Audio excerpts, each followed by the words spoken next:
Well, just name one positive thing, one happy thought before I move to the next thing. Give me one happy thought. Well, Aubameyang came on at the 5th minute and he came off at the 66th minute. Genitalia reporting. Oh my god.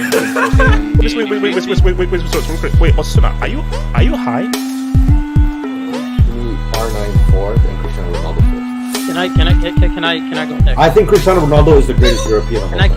And I want to say R9 just because I actually rate him high. HH. It's just that you always say that he had a grenade tossed to his ankle, he floated or some type of stuff. It's crazy, bro. Let me be honest with you. I didn't think we'd be able to do it. I didn't think that we'd be able to do it. So building up to the game, I was like, you know what? Okay, let me be honest. Let me just be honest. So building up to the game, I said, you know what? Since we've already beaten Barcelona. Since we've already beaten, okay, you know what? Screw you guys. Since we've already beaten Barca, I said, you know what? That's enough. So you have to understand that. This was a peak Robin. Pick Muller and everything. I was like, no way. So basically, guys, let me tell you. When Muller scored, I left. Basically, when Muller scored, I left the room. When Muller scored, I said, okay, you know what? It's over. It's done and everything. So guys, I left. Guys, can I explain the story? Can I please tell my story? So basically, when Muller scored, I was like, you know what? It's over. It's over because guys, you have to think about we'd never won the UCL before. Most of our guys were old. Samasi, can I please tell this? You know, so I'm going to put Samasi in the back. So drop the break. So guys, I was like, no way. When Muller scored, I was like, man, it's over. So guys, you have to imagine what I was thinking. When that corner came through, okay. When we had the corner kick, I was like, this is the last kick, what we're going to do? Right, get hashtag delusional in the chat. So when... Nobody gives a shit about something that when Drogba contorted his neck, guys, I was like, there's no way. I was like, there was no way. Because I said, we can't beat them. No one has ever done this before. Nobody has ever beaten a team this good in their home ground at the UCL final. No way. It's impossible. So when Drogba scored that, I was like, you know what? I was like, you're kidding me.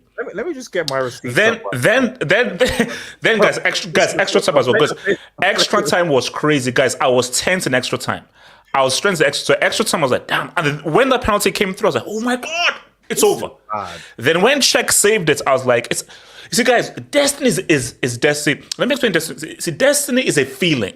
It's like a feeling. It's a seventh sense. Not a sixth sense, it's a seventh sense. I was like, you know what? There's destiny here. So when we had those penalties, I was like, it has to be. It has to be. And guys, it is. See, you have to be there. It's hard for me to put into words when Drogba scored that winning penalty. It's for me. I can't explain it to you guys. I can't, because you guys, you never experienced that. Where's Show me Drogba's Afcon.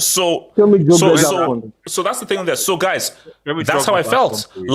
After the full-time whistle, it went through. So guys, let me ask you. So guys, what were you feeling when Barnes? So artists, when Barnes scored it to make it 1-0, what were you feeling? That happened when Streets, what were you feeling when Barnes made it 1-0? Streets, how were you feeling? So artists, what was your real thoughts when Barnes scored? Are we talking about Aston Villa in 1982, or you are talking about what you are talking about? I think you are talking about. How did you feel?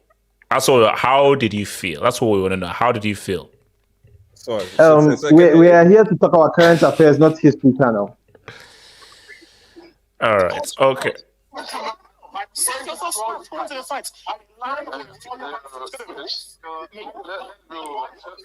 Wait, what is happening here?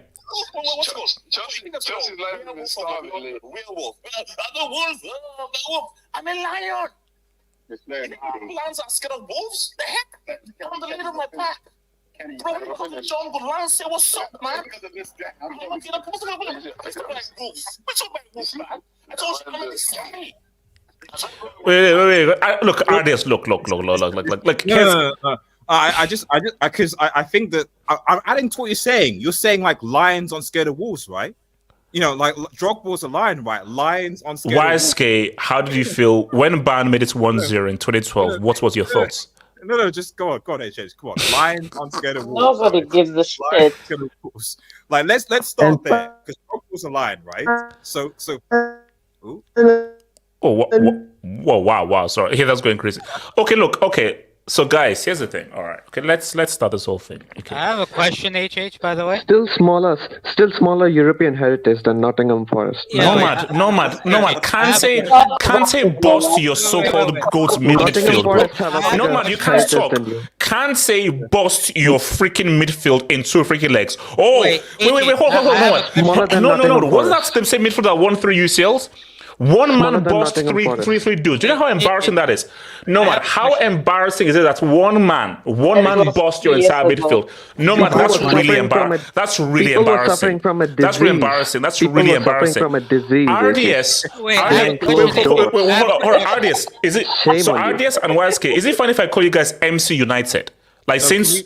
No, because the last time you won the UCL, the MC started. You said Lions. Last time you won. Okay, Alex, can I ask a quick question? Lions, Wolves. Can I ask a quick question? Okay. Wait, can I just ask one question? I have a question. No. Okay, Alex, can I just ask one question? So, Alex, when the last time United won the UCL, is that when the MCU started? That's the last time you used the comb. So it was the last time you used the comb. Let's put it that way. Alice, yes or no? Yeah, that's a fair point. Okay, so the last time you won the UCL was when the MCU started. No, the thing we need to understand. That's a long time ago, though. That's like really long ago, bro. Yeah, because what I find so weird though is that we've actually won the UCL twice. More recently than you've won your last UCL, so that's a bit odd, though. I get it. You won it at the same time. RDS, I have a quick question. Sorry, yeah. Yeah, RDS, did HH have hair in 2012? He may have. Why is he talking about a time when he had hair? That's BC.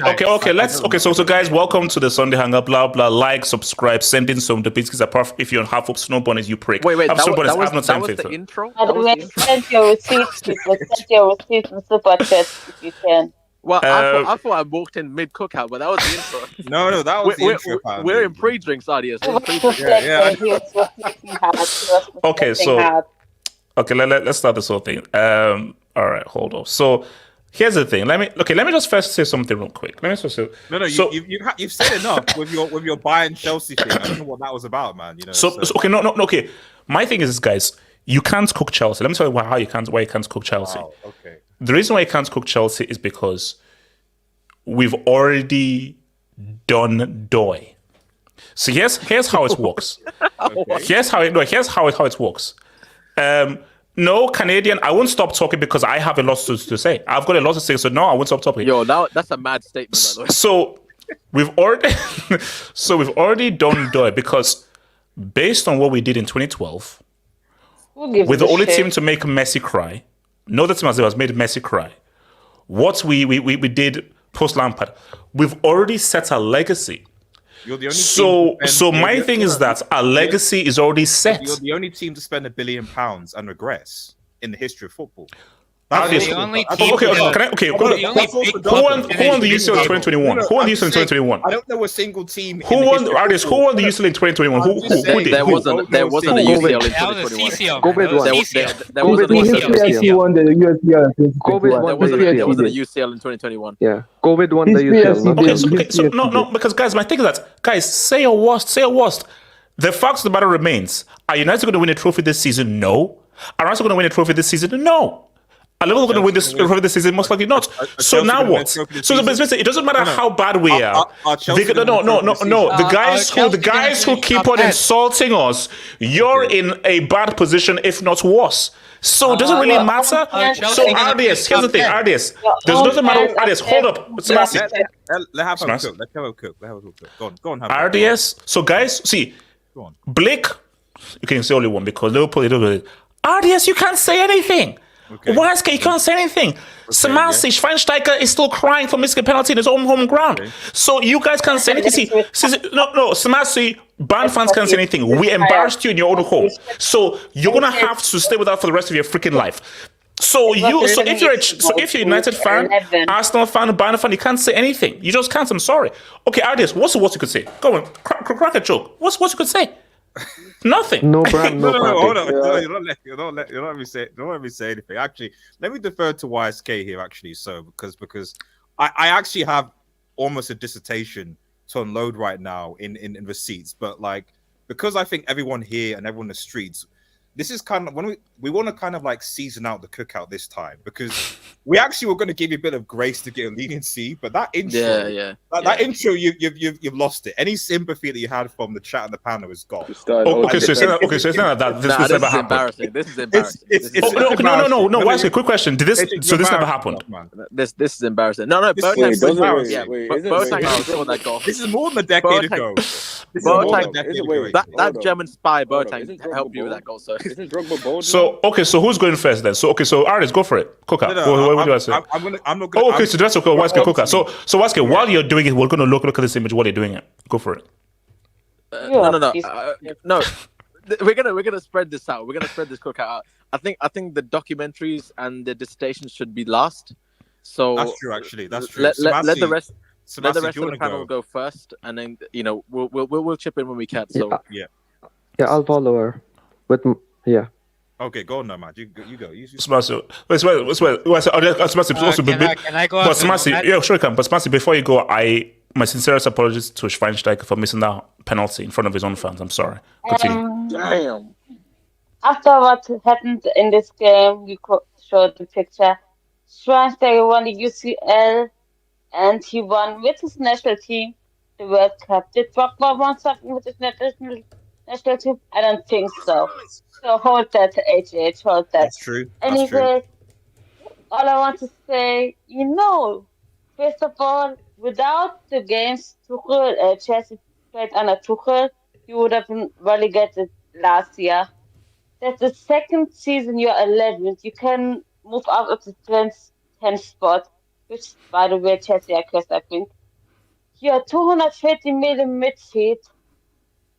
Lost the game against Gomez and somebody called Mina. I don't know who the guy is, but kudos to him. Somebody called Kuna, who actually Wolves bought for 30 million. Okay. Got the fucking hat-trick on Chelsea. 30 million, by the way. Mudryk was 100 million. He hasn't dropped the hat-trick. Anything besides the point. And anything I want to say is also, he said to renew to J5 because him for 12 million. He was absolute class against Liverpool. He said Kovacic, who looks really great with Man City. All players who have left Chelsea are thriving. All the players who look at what happened to Rhys James. Nobody knows where he is. Where is Rhys James? Is he lost or something? Everybody. He's rehabilitation, rehab. Thiago Silva's wife. Rehab James. Change.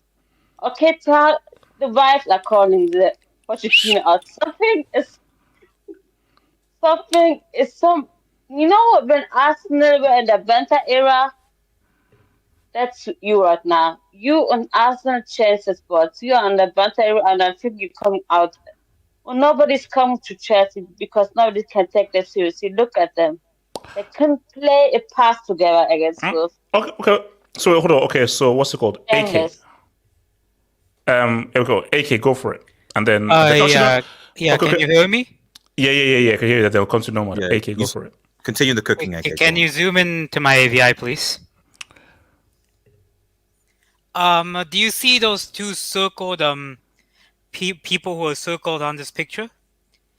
It's quite small. Who are they? Those are Enzo Fernandez and Cole Palmer. And as you can see, if you look closely, they look miserable at the Cobham training ground. At the training gym, actually, in Cobham. La Cobham. Wait. So Marseille doped to win that UCL in '93. You can. I'm on loan, so I mean. Okay. I just wanted to know whether your team cheated to win that trophy. I'm on loan. Unfortunately, you didn't make that decision. Yo, hey, aren't you your team under investigation? Yeah, and aren't your team under investigation right now? Blake, doesn't your striker wear Doc Martens? Didn't your team use blood money? Didn't your team use Russian blood money? That Funny thing is that AK, those two USLs look real nice at Stamford Bridge, where they look really nice. Just like really that. Very just shiny, like that. very shiny. Just very like shiny. that. Just like the 12th place finish looks. Just like that 12th place finish looks. But still the same amount of trophies that as Arsenal last season. So, I mean, if you look at your players, man, they're miserable, man. You have Mudryk, who's fighting it out with, random fans on DMs. You have Enzo Fernandez, who, deactivated his Instagram. So did Moises Caicedo. You have the next Romario and the next R9 with Cole Palmer, who himself looks miserable. I mean, he never wanted to leave. You guys are, I mean, Caicedo should have gone to Liverpool, so should have Enzo, and unfortunately they're stuck with the Blue Lions. So here's the thing, HH. Your team is made up of a bunch of 15 to 19-year-olds who just like. When the going gets tough, these guys can't. It's an orphanage. It's an orphanage. Yeah, which is why that you can't actually cook out Chelsea because this is not the real Chelsea. The only way you can stop Chelsea is with an inside job. The real Chelsea was save the bridge, £1 to buy the bridge. That was the real Chelsea. No. The real Chelsea was the one under Bram who got 2 UCLs, 2 Europa Leagues, several league titles, and one of the greatest Premier League records ever. I know you were old enough to witness Chelsea's Baron Trophy run between the 1950s and 2004. I know that was your heyday, but unfortunately, you're back to that. That is the real Chelsea. You have a bunch of these young players who, Jackson was playing on the streets of Africa 5 years ago. Now he's playing for Chelsea. Mudryk was in a war zone. What story, man? Mudryk was in a war zone. Now he plays for Chelsea. Another great story. Enzo Fernandez was in some random Argentinian club 5 years ago. Now he plays for Chelsea. I don't even know where Moises Caicedo was 5 years ago. Now he plays for Chelsea. Nobody knows. I don't. Who was the guy? Where was David Washington 5 years ago? He plays for Chelsea. Where is Jimmy J. Morgan, man? I want to know where Jimmy J. Morgan is. Where is Alex Matos? Where is Omari Hutchinson? Where is Juan Richards? Who are these random... Where is Pape Daouda Diong? Who are these random NPCs you've bought from these places around the world? The one thing I'll give you is that, you're saving kids from poverty. At least you're doing that. At least you're being a humanitarian association. But... the UN doesn't get points in the EPL. Football clubs do. The IMF doesn't get points on the EPL. Football clubs do. And unfortunately, you guys have turned into a child services organization instead of a football club. And because of that, you're now in 12th place. So, I mean, shout out to you, man. Shout out to you. HH, I hope this continues. At least Nigeria are giving you something. But AK, my thing is that it doesn't matter as long as we have those UCL memories. That's all that matters. Not just that, man. It's not just that. Wait, hold on. How's that sad when that's what's happened? We achieved that. It's not. Because what's sad is It's Man, sad. the last time we Yes. won the UCL was when Iron Man 1 came out. That's sad. You know the It's- worst No, thing about Addis, this? see, Addis, if I was you, I would be really sad because, like, man, the last time I represented the UCL was when Iron Man 1 came out. Wait, I know, wait. Addis. Like, that's really sad. Well, the sad part is, You know the worst part, I think it's ODS? the man who's reflecting. You know the worst part, Reflecting. ODS? They have to witness their team lose every week and Yeah. then watch Astrid Wet clips on Twitter.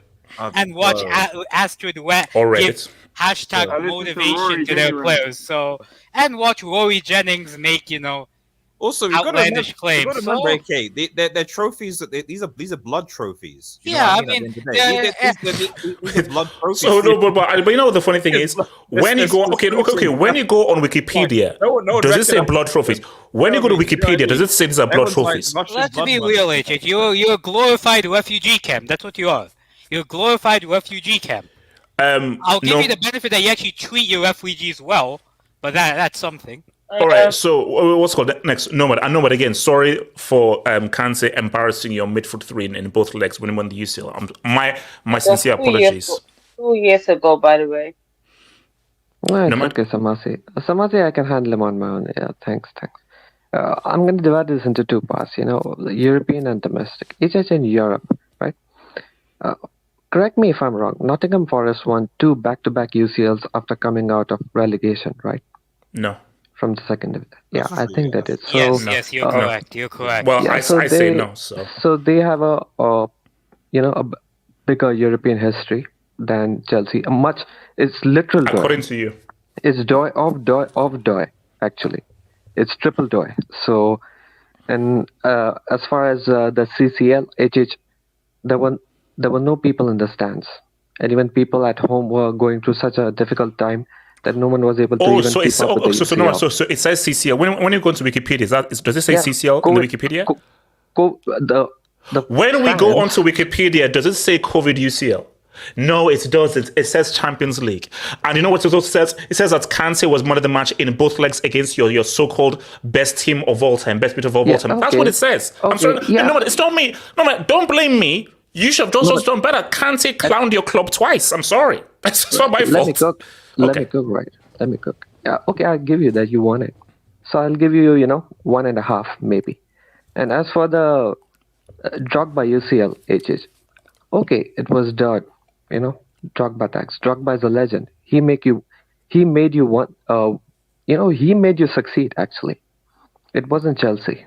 Because if you just take your one UCL, that legitimate UCL victory, even that is less in dot and joy compared to Aston Villa's UCL in '82. What are you talking about? No, the Champions League era begins in the '92. No, when it comes to there's European Cup and there's Champions League. Villa and Forest have 0 Champions Leagues. I'm talking about the European heritage. I'm talking about overall European heritage. And HH, after winning that UCL, I remember you lost the Club World Cup final to Corinthians, right? That did happen actually. If I remember.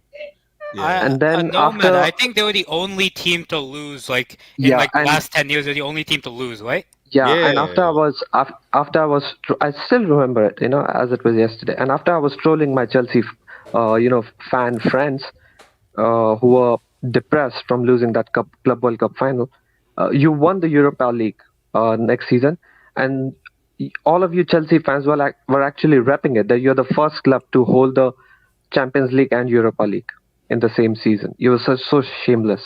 I still remember it. So that was your legacy of that Drogba UCL. I was there, and I can tell you that was its legacy. And as far as the domestic scene is concerned, HH, the bridge is older than Anfield, and you have 6 league titles to show for it, right? The same number as Also your one of the best relegations. records ever in the Premier League as well. Same number as debut relegations, season. right?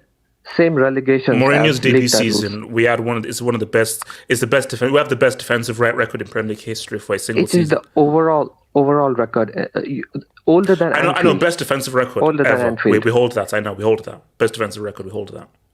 And your entire history, right? From 04 to 22? Let's say 02 to, 20 years, basically. So 2 decades, 20 years of Russian blood money. and Bram tax, and that's all you have to show for. Even the half of the league No, I titles think were it's in that trophies era, right? actually. No. How many league no, titles no, did no. you We have won a lot before of Bram? trophies. A lot of trophies. How a lot many of trophies. league titles did you have before Bram? How many league titles Doesn't before matter. Bram? Doesn't that's relevant. No, Oh no, what no, I'm no, saying- no, no. All it is that what my matters is point that is. when What- Bram was, all that matters It when is Bram what was my point here, is. we're with the most fearful club. And also when it comes to you being a nursery, a UN wing of refugee camps in the footballing world, that was for tax breaks for the Russian money, and now it's being used for the American money. It's those are tax write-offs. That's why they do it. They don't have any humanitarian concerns. And what I'm saying is, AJ, after Bram has gone, you're now returning to your level. You're a number 7, number 8, a top 10 team, basically. You're a Crystal Palace. You're an Aston Villa. That can't be You're a level West Ham. because under That's your level. no, but how can that be a level when under Bram we beat the crap Yeah, out that was of you Bram twice? tax. So. That was Bram tax. Now Bram's gone. So you're returning to your level which you were at for 100 years. That's your no. real level. Yes. No. You can't do anything about it. Yes, That's I your can. level. No, Mari, yes, I can. Yes, I can. Because these guys, they won't. This can last for longer. It's the over. fans will revolt. You're not winning Believe- the UCL. You're not winning the UCLs in the 2020s. Maybe in the 2030s. You're not winning the UCL again. The 2020s. It's not happening. League title not for the next 3 or 4 seasons at least. So That's no, your AJ, opinion. you're not a top 4 club. Arsenal may be a bigger club than you, AJ. No, they're not. Really? You can't Yes, be big it is. with 0 Yes, UCLs. I believe it now. You I can't be believe big it now. with 0 UCLs. You can't. It's impossible. I'm sorry, it's impossible. So okay, normally, so here's how it works. You can't be a big club with 0 UCLs, and you can't be more relevant when the last league or UCL trophy you had was over 10 years ago. So as of right now, Chelsea are more relevant and bigger than both United and Arsenal. These are just the facts of the matter. So you admit that you were irrelevant for 100 years? You Doesn't were matter. irrelevant for 100 Yeah, I years? need to Nomad, talk You admit to nomad, that? nomad. I deal in the modern era. I don't deal in But black and white you era. lived in the 1920s. I don't deal at the time when I didn't have rights. I don't deal at the time when we used to use stone to watch TVs. No matter, No, I but use the internet. that was your heyday. I don't know what you, but no, I use the internet. Bluetooth. Like Mac. Like my Apple Vision Pro. I live in the modern era. So this whole thing of like black and white TV, let's use an antenna. No, yeah, that's maybe you. I live in the modern era. It's just you're older than the 4K. Anfield. You're 4K older than TV. Anfield. Nomad 4K You're older TV. than Anfield. 4K You're older than TV, Anfield. 4K, The bridge. 4K bridge, VRR, PlayStation No. 5, No, this PS5, is Game major Pass, cope. Game Major Pass, cope, major cope. Apple Vision Pro. Major cope. That Apple Vision Pro is legendary, Major by the cope. way. The bridge is literally older than Anfield. Major cope. Wiseco, what do you want to say? Has everyone cooked? I need to cook quick. Yeah, cook, bro, cook. Okay, so HH, man. Blake, you've won one Premier League in like 30 years, bro. Yeah, but my team's bigger than yours. My team's bigger than yours. With Yeah, one like, Premier what- League? No, with multiple Champions League. You Yeah, got but UCL. one is more. Why did more Gerrard recent, slip? one is more recent. Blake, why did Gerrard slip?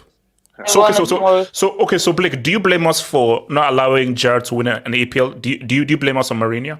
I'm sorry, Blake. I am sorry. Why I'm did sorry. Terry slip? Why Why did John Terry slip? Yeah, why did John Terry slip against Man United? Oh no. We won the UCL like a few years afterwards, so it's fine. So that's fine. So basically, yeah, but we don't know. Like a few years afterwards, I think we won the UCL. Like we beat a peak Barca and a peak Bayern back to back. No team has ever done that before. So yeah, like that's like the greatest ever thing ever. Like we beat a peak Barca, peak Messi, and a peak Bayern back to back. So it's That cool. happened 12 years ago, man. Calm No, but down. guys, you can't stop me. What's so big? I've got response for everything you say against me. Everything against me. You can't. I'm too good at this. I'm too good at this stuff, bro. That happened 12 years ago when you still had a walking Blake, feel free stick. to cook. Blake, feel free to cook with your one EPL in 30 years. Feel free to cook. But with that argument, HH, I could just go, well, we won a Premier League after Gerrard. Are we against the Man City team? That's better than with the teams that against the Man City team that were competing for at that time. So what are you gonna say then? You guys. No. One win in 30. That's a good batting average. No, but you're mid-table. 1 in What about 30. now? Shh. No, you're mid-table. Oh my God. You're Man United are bad, and they're still better than you. Man, like you laugh at Man United, but they're still better than you.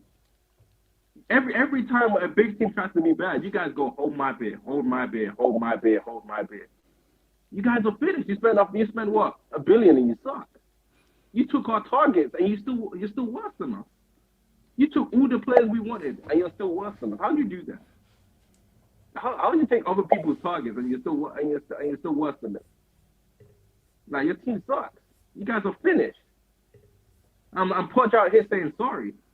And he's gonna extend, man. You're gonna stay there for a while, man. You gotta trust the process, HH. This is 76ers, man. But that's what I'm gonna say on that, man.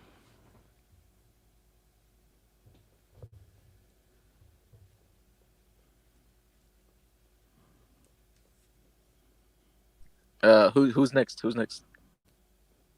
Wiseky, you can go. Yeah, Wiseky, you should go, man. You can go.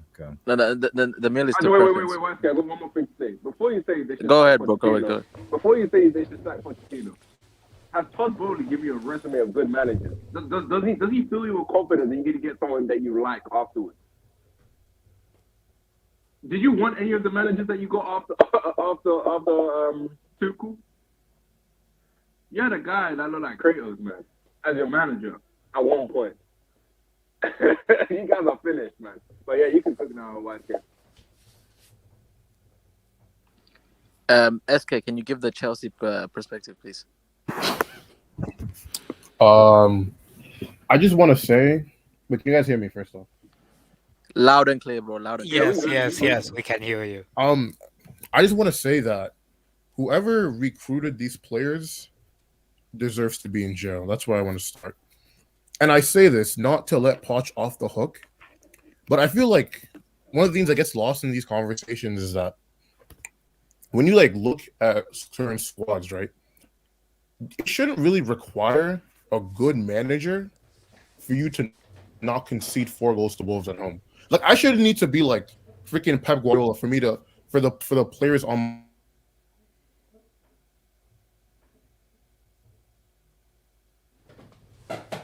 Is that fair to say? Is that fair to say? No, your instance went. Boehly's trying to infiltrate your mic, man. It's okay. Carry on. Your instance went. I have to say it again, bro. Oh, sorry. Well, what was the last thing you guys heard me say? You said about it's him conceding 4 goals. How do you concede 4? Yeah. Like it should not you should not need a good manager if your squad is good enough to not concede 4 goals to Wolverhampton. Is that a fair assessment? Like, is that a fair thing? Is that a fair thing to say? So, this squad's ass. Like, just plain simple. This squad is complete garbage, and that is on the owner. So it doesn't really matter who the manager is. The squad sucks. The squad's trash. If Chelsea was like a team that was getting like top 4 consistently, and they were like 7th, then we could be like, oh, it's the manager's fault because they're not playing to their standard. But the team's not good, and until that changes, it doesn't really matter who's in the dugout, to be honest. Yeah, it is what it is. Man. I heard that you guys got Romario and R9 up front, so I don't know. I was never there for that nonsense, so that's on that guy. I heard English Maradona as well. Yeah, I heard that as well. That might be coming later as well. All I want for like by the end of this month is Nigeria to win the AFCON and Chelsea to win the EFL Cup. How likely that's going to happen? Probably not very likely, but hey, that's all. Because as long as we don't see Ivory Coast, we got a chance. Oh well, they have destiny tax, so but but HH, I want to end with something. One final thing. Trust the process. Yeah, man. Trust the process. Trust the process. So here's He's the gonna thing, come guys. good. Poch is gonna be back. Chelsea are gonna be back. Can I ask you one last question? Can I ask you one last question? No. Let me just say something real quick. Just one last question. Okay. Just one last question. Okay, go for it. Ask the question. If Donald Trump becomes the president of America, right? Is he going to choose your next manager? Because we all know the Pentagon runs your club. I'm just asking. What? Yeah, that did not hit. I'm not gonna lie. I don't know. I got mad confused. No, man, that was not the cup. H, So that should be as I thought no, James as I was Corden no, as I was saying, no, Yeah, as I they're was saying, bringing in James Corden. as I was saying, my thing is this, man. My thing is this. Let me. I realize what's happening here, and you know what? I know what the reality is. What's the And reality? SK. You got cup final on this. You got AJ, cup what's the final. reality? Because I've You been got hearing cup final. AJ, I've been hearing you say some very diluted things for the last 2 months. So what is it? I want to hear from the horse as well. What is the reality? SK. The reality is what I said when these guys took over. And what I said is these guys have destroyed this club. I said this. You can go look at the videos. Go back to when this guy took over. And I kept saying that they've destroyed this club. And do you know what the response was? Oh, the way Abramovich was doing things towards it was horrible and bad. This is how to run clubs. Nini, shout out to Blue Lions. That's my guy. Great guy, super guy, good friend of mine and everything. And even if we're good friends and everything, we can disagree. Chelsea fans can disagree. But Nini was like, no, this is, we have to trust the process. This is how to properly run a club. It takes time, build and everything. And I'm saying, Nini, I'm sorry, like that doesn't work in modern football. That it's in modern football, you can't spend $1 billion and then see what to pay in 5 years. For us, with Wenger and Arsenal, they had to do that because they didn't have the money. You see, the whole Philadelphia 76ers, that's different. That's the NBA. That's a draft system. That's a trade system that is totally different. In a football system where you can spend as much money as you want with no checks and balances, things are different, so there are different expectations. So for Arsenal, that has to be a process because all of their transfer money went into building the stadium. So it had to be a process. But if you can spend $1 billion, then we win now. That's how it works. HH. Can I go? Wait, hold on. SK. You know what makes this especially egregious? If the ownership had spent all this money on established players and Chelsea were still in this position, then at least at that point, you can't blame them because you could be like, oh, well, they brought in players that were supposed to be world-class and it didn't work and yada, yada, yada. But at least, like, for example, right, like when Alexis Sanchez failed at Man United or when Mkhitaryan failed at Man United or when, Pogba failed at Man United, whatever, at least when they were making that transfer, them making that transfer made sense. You were like, oh, this is supposed to be a world-class player coming to a team that wants to be world-class. That makes sense. If Chelsea had bought all these players for like 1/10 of the price, would this still be bad? Yeah, it'd still be pretty bad. But you'd be like, oh, well, they don't have that much money to spend or they want to be conservative about it because they have to spend this in 10 years or whatever. So you just have to deal with it.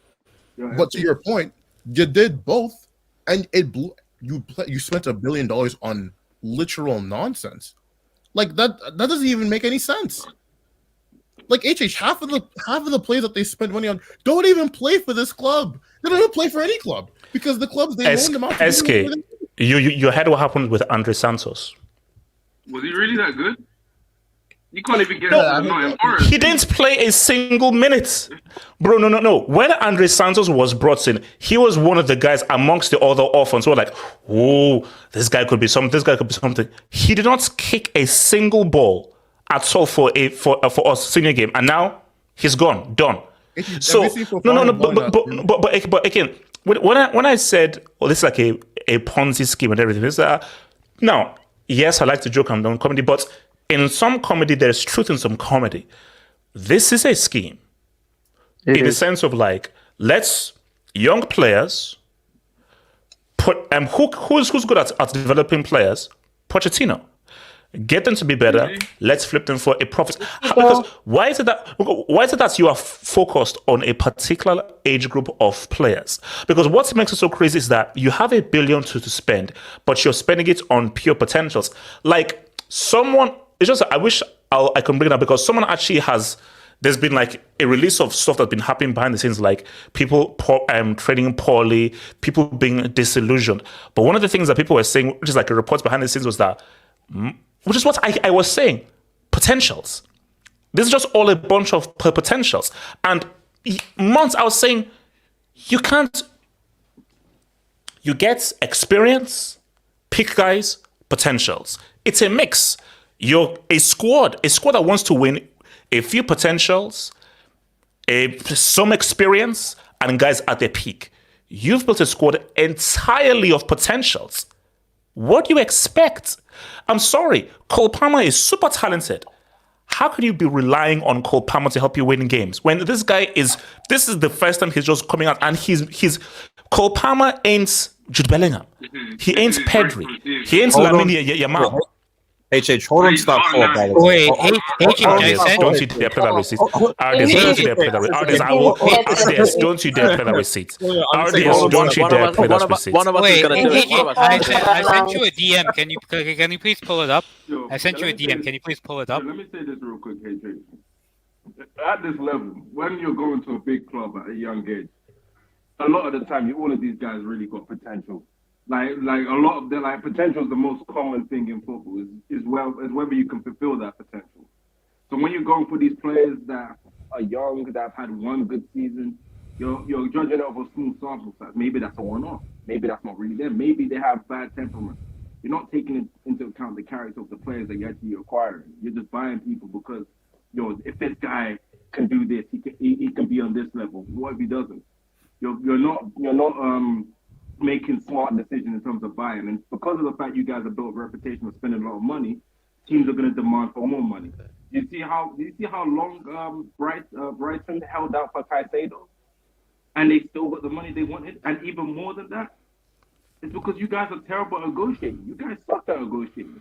Okay, actually, so shout out to your boy, AK. Wait, hold on. Let me read this. So shout out to your boy AK. So AK, thanks for linking me to this. So this is just a bit of the stuff that apparently has been said from behind the scenes, man. So guys, remember, guys, this is going to be on Spotify and Apple Podcasts. You can listen to this on podcast forms. So for people who are listening, so this is just the stuff from behind the scenes that's been happening at Chelsea. Players don't do extra training and can't wait to go home. Sports science is saying they're all overweight. Jesus. Performance analysts asked to reduce packages because players unable to take criticism. Staff who have been at Chelsea for 15 years say it's the worst group of players ever. 4 different voices and 4 different directions has resulted in a single top elite player being bought. Question isn't who you do get to the manager, it's who you want to work in such a dysfunctional setup. You see, my thing is this. Look, I have to cope. Things. Hold on. Things are so bad. I just had to sort of, that's what I had to start with the 20 thing. But if we're being real here, things are really bad. They are. Things are really, really bad. And it's to the extent, things are so bad that I don't know how you course correct. Because the issue is, this is the issue you have here. If everybody is united, you can do amazing things. The issue you have is not everybody is united in a sense of there are a group of fans who say get these guys out, but there's a large group of fans who win, lose or draw, I support Chelsea. It doesn't matter, I find. And these owners, they're counting on those guys who are basically they're counting on the sort of American sports setup in a sense where, oh no, this is just the team I support, I'm just here. So what they're hoping are guys like myself, SK, Blue Lines, who are no, we have standards. You're just going to be a voice that's not loud enough to really make any true changes. And they're relying on so basically, we're the vocal minority. And they're relying on the majority of guys who are we lose or draw. Hey, vibe out, Chelsea, all the way through. Because all these owners want to do is just vibe out. But what they don't understand is you've messed things up so badly. You've effed things up so badly. And I think you have not really understood what this sport is. This ain't baseball. This ain't NBA. This is a whole different beast. And you've tried to bring that mindset into a whole different beast that has just messed you up. So let me just take some Dubinsky's and then I'll get these lovely receipts that have been waiting for me, man. 14 UCLs. Of course, yeah. We'll go back as I say. Of course, FIFA picks the worst option for the final. Don't worry, we'll get there. We'll talk about the World Cup final afterwards, man. Josh Roden, the food always slaps at a funeral. Let's eat. Well, things are going to get a whole lot worse, man, with these receipts, man. But place A, as a Chelsea fan, I enjoyed the game today. A record signing, turning, manager tactics on points, and a world-class style balling. Lauren James, the men played. Yeah, man. Big up the Chelsea women, man. Big up the Chelsea women, man. Big up the women. Big up the women, man. Big up the women team. Shout out to the ladies, man. Real focus. Barcelona made Messi cry. So did Argentina. Wait, true. No, but we made him cry first. So, it's fair. Last time United won a UCL was pre-Kardashian Kanye. Wow. Oh, so they went together in 2008? Oh, damn. Bloody hell. We miss Kardashian Kanye. We miss him. I'm not saying your name. I'm not. Look, do you think I'm freaking more from The Simpsons, bro? No, I'm not. Astrid West has better ball control than Nico Jane. Okay, too much. That's too much. Thank you for that. Money Mace. JT head coach at LC pending black players. They wouldn't. You see, I say they wouldn't. Do you think that these guys, SK, do you think John Terry could take over before the end of the season? I'm not gonna lie, I don't think so. I think apparently the streets want Uncle Mo back, so Uncle. Mourinho would not work in this setup. This setup that we just displayed. This is not. What's Mourinho going to do with this group of players? Wait, hold on. So Canadian fries. $5 for the antidepressant medication. Hashtag mental. It's true. Thank you, but thank you, Canadian fries. I use it, but thank you, bro. Callisto, second biggest club in the universe, can't cope. Yeah, that's Well, from a certain perspective, QC8, OnlyFans girls, beds, and starving men, literally a brothel.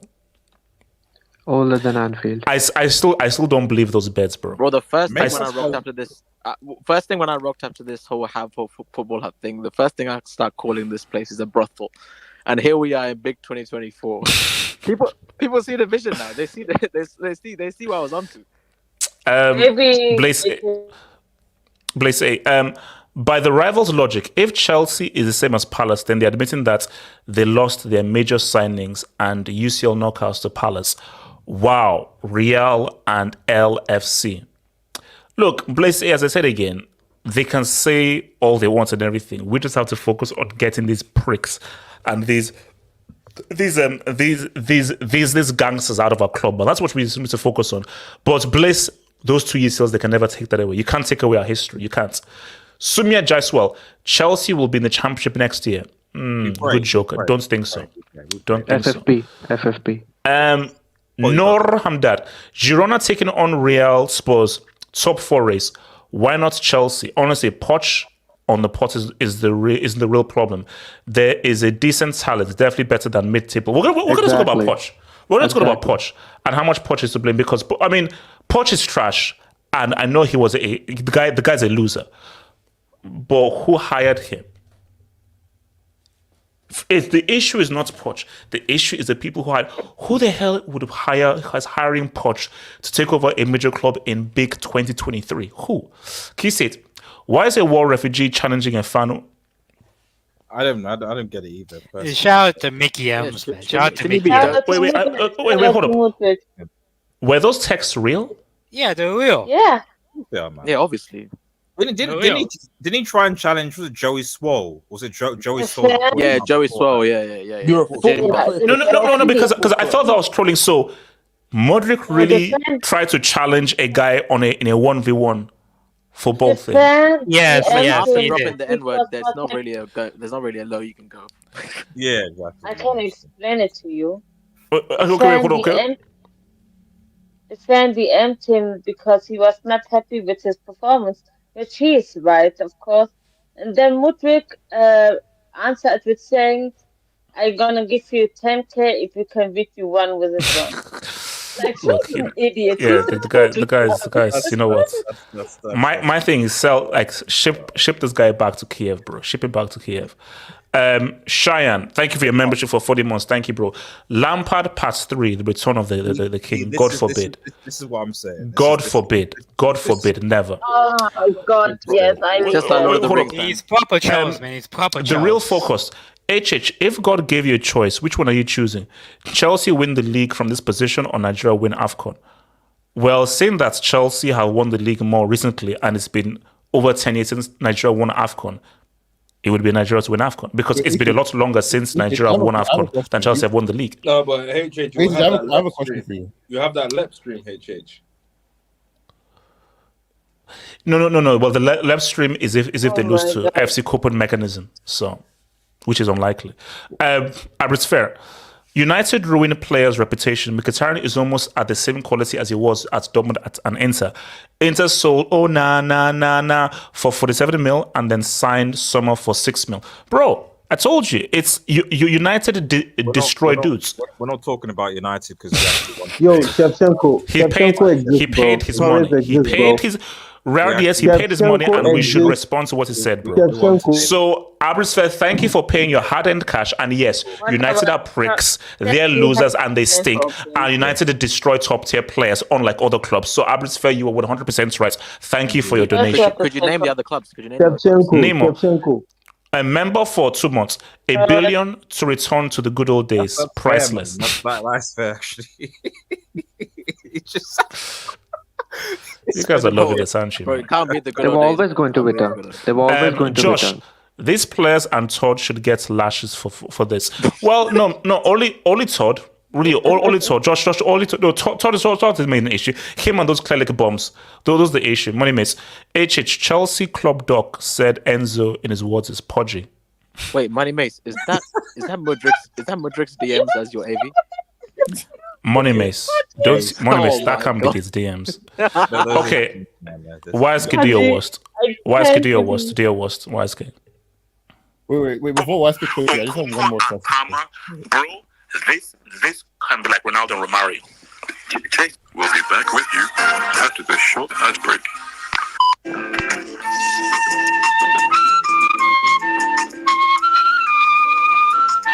I'm Romelu Lukaku, aka Tim. So early the next morning, #believe and #Ricky. Oh, you got Wolves away. Ooh. Okay.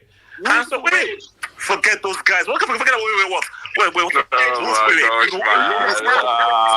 call. Well, Wolves. Wolves. What? Wolves? Wolves. Hold on. Who wins in the fight? A lion or a wolf?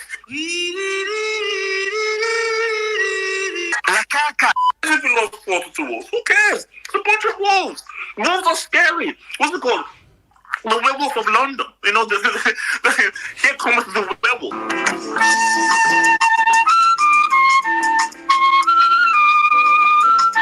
I'm Romelu Lukaku, aka Tim. So, Ricky, cool, knocking cool, J. Reject, no way she'll be around.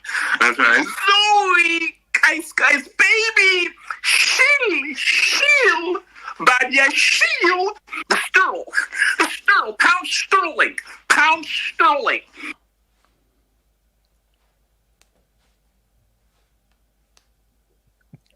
Wow. What?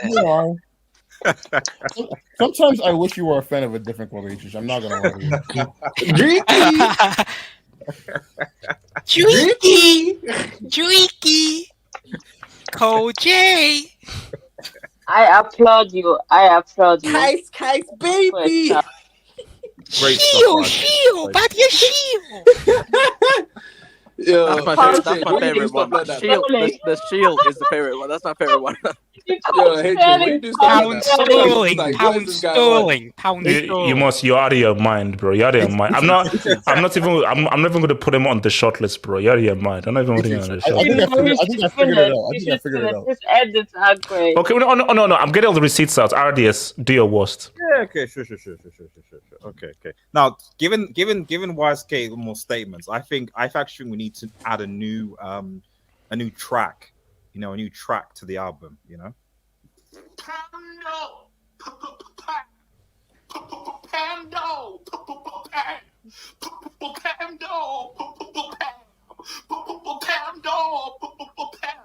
Cole Palmer, aka Pamdo, aka Pamdo. Cole Palmer, not King Cole, too damn cold. We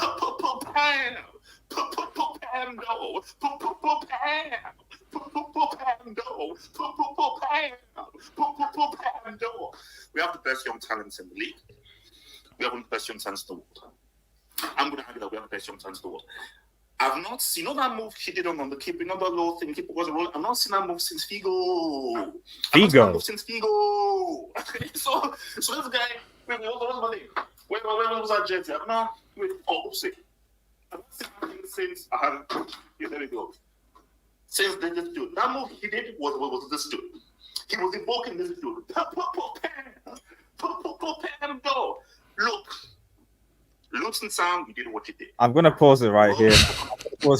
Man, because Ardis, why did you pause it at Luton Town? Ardis, why did you pause it at Luton Town? That was great. I like that. That was good. Why do you pause it? Doesn't matter. Ardis, you have to beat who's in front of you. You have to beat who's in front of you. The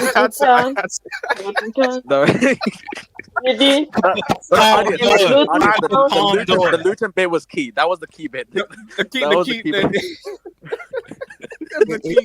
I'm not gonna lie. I think I figured it out. I think I figured you. Wait. So RDS, what do you want? Can you just quickly share this screenshot I got for you, man? Just share this here. Now, this was actually tweeted around. This was tweeted around the time of the game. And we're talking about pot. We're talking about she's a curse. I know. I mean, ever since she met up with Nico Jackson and Cole Palmer, and now she's meeting with your manager in Poch. I don't know what they're doing. Who knows? Yeah, meeting in quotation marks. Meeting. Yeah, meeting. Meeting. It's press conference.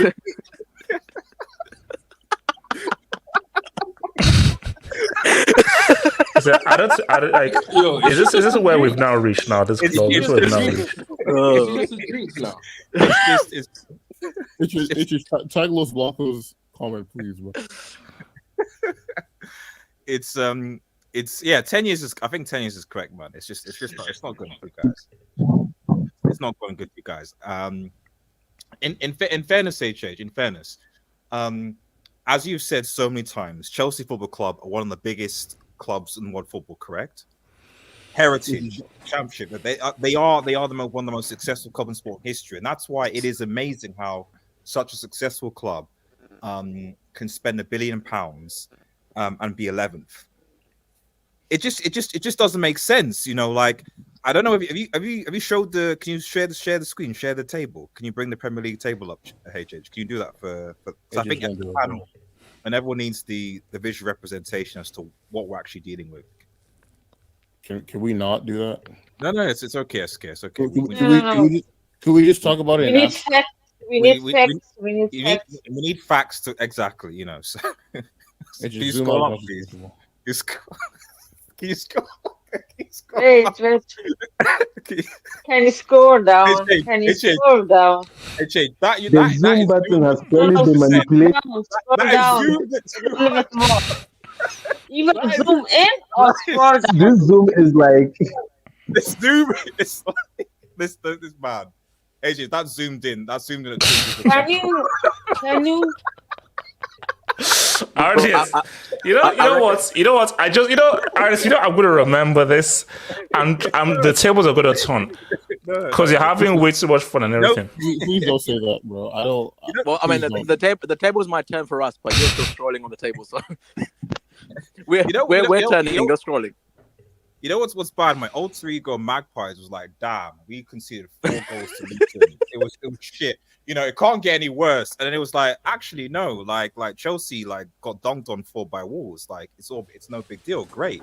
It's not the end of the world, So anyway, putting that aside.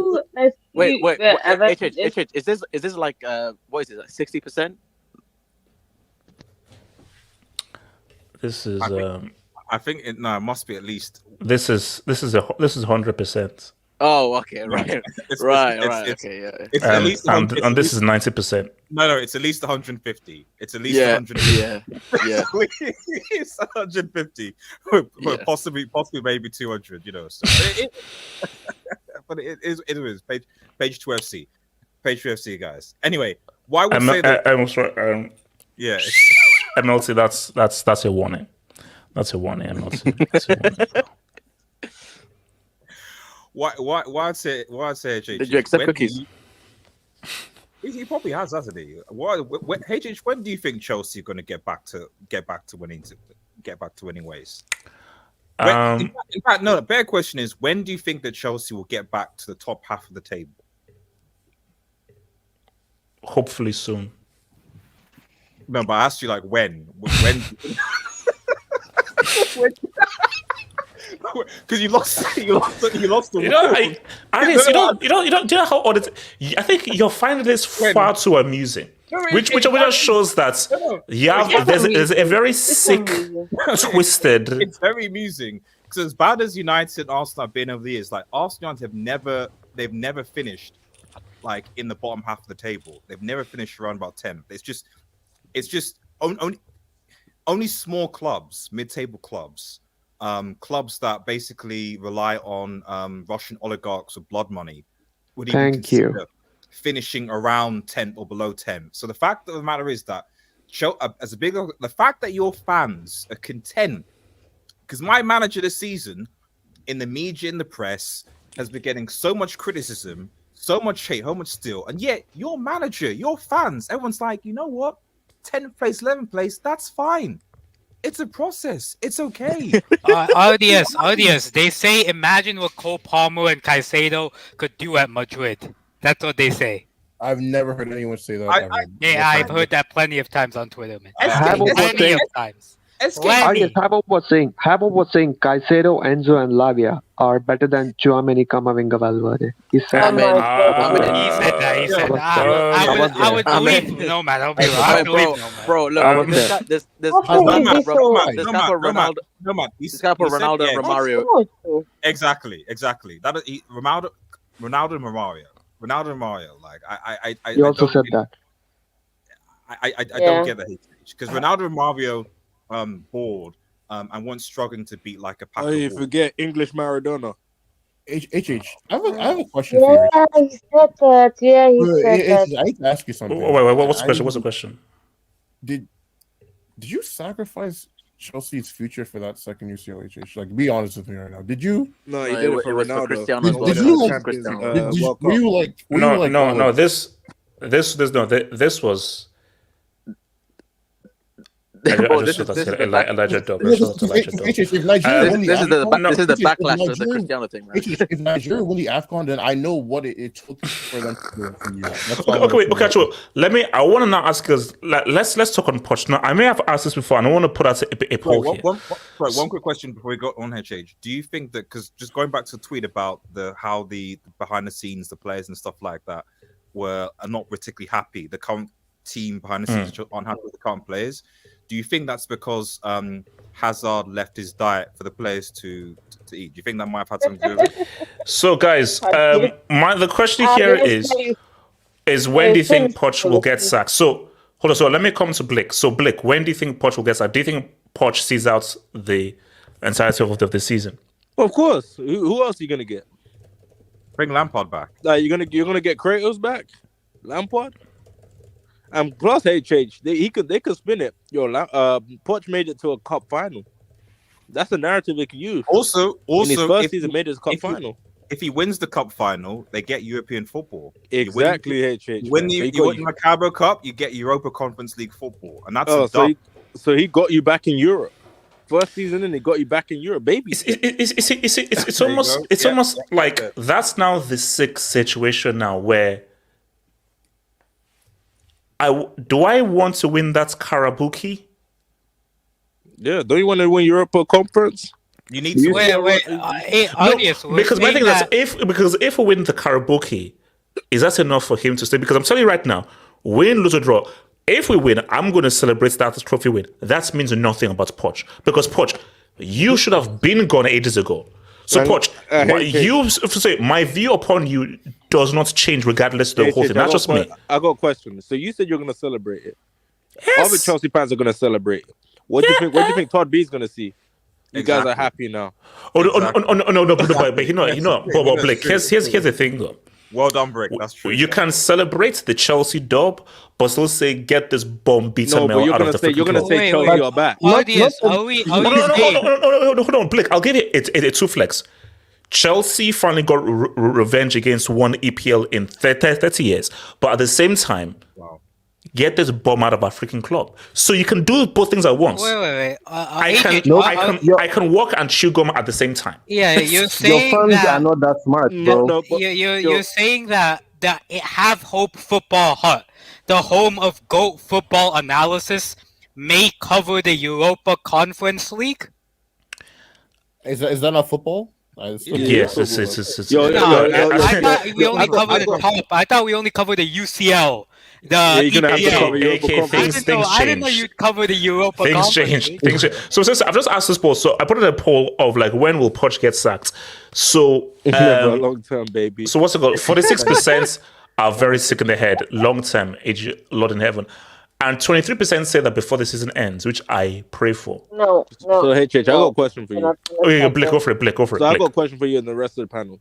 Go for it. So if Chelsea win that cup final, do you guys think HH is going to say Chelsea are back? Yes. So he's going to say Chelsea are back. Other Chelsea fans are going to say. Other Chelsea fans. I will not be saying. Okay, Blake. Can I make you a promise? Blake, Pinky promise.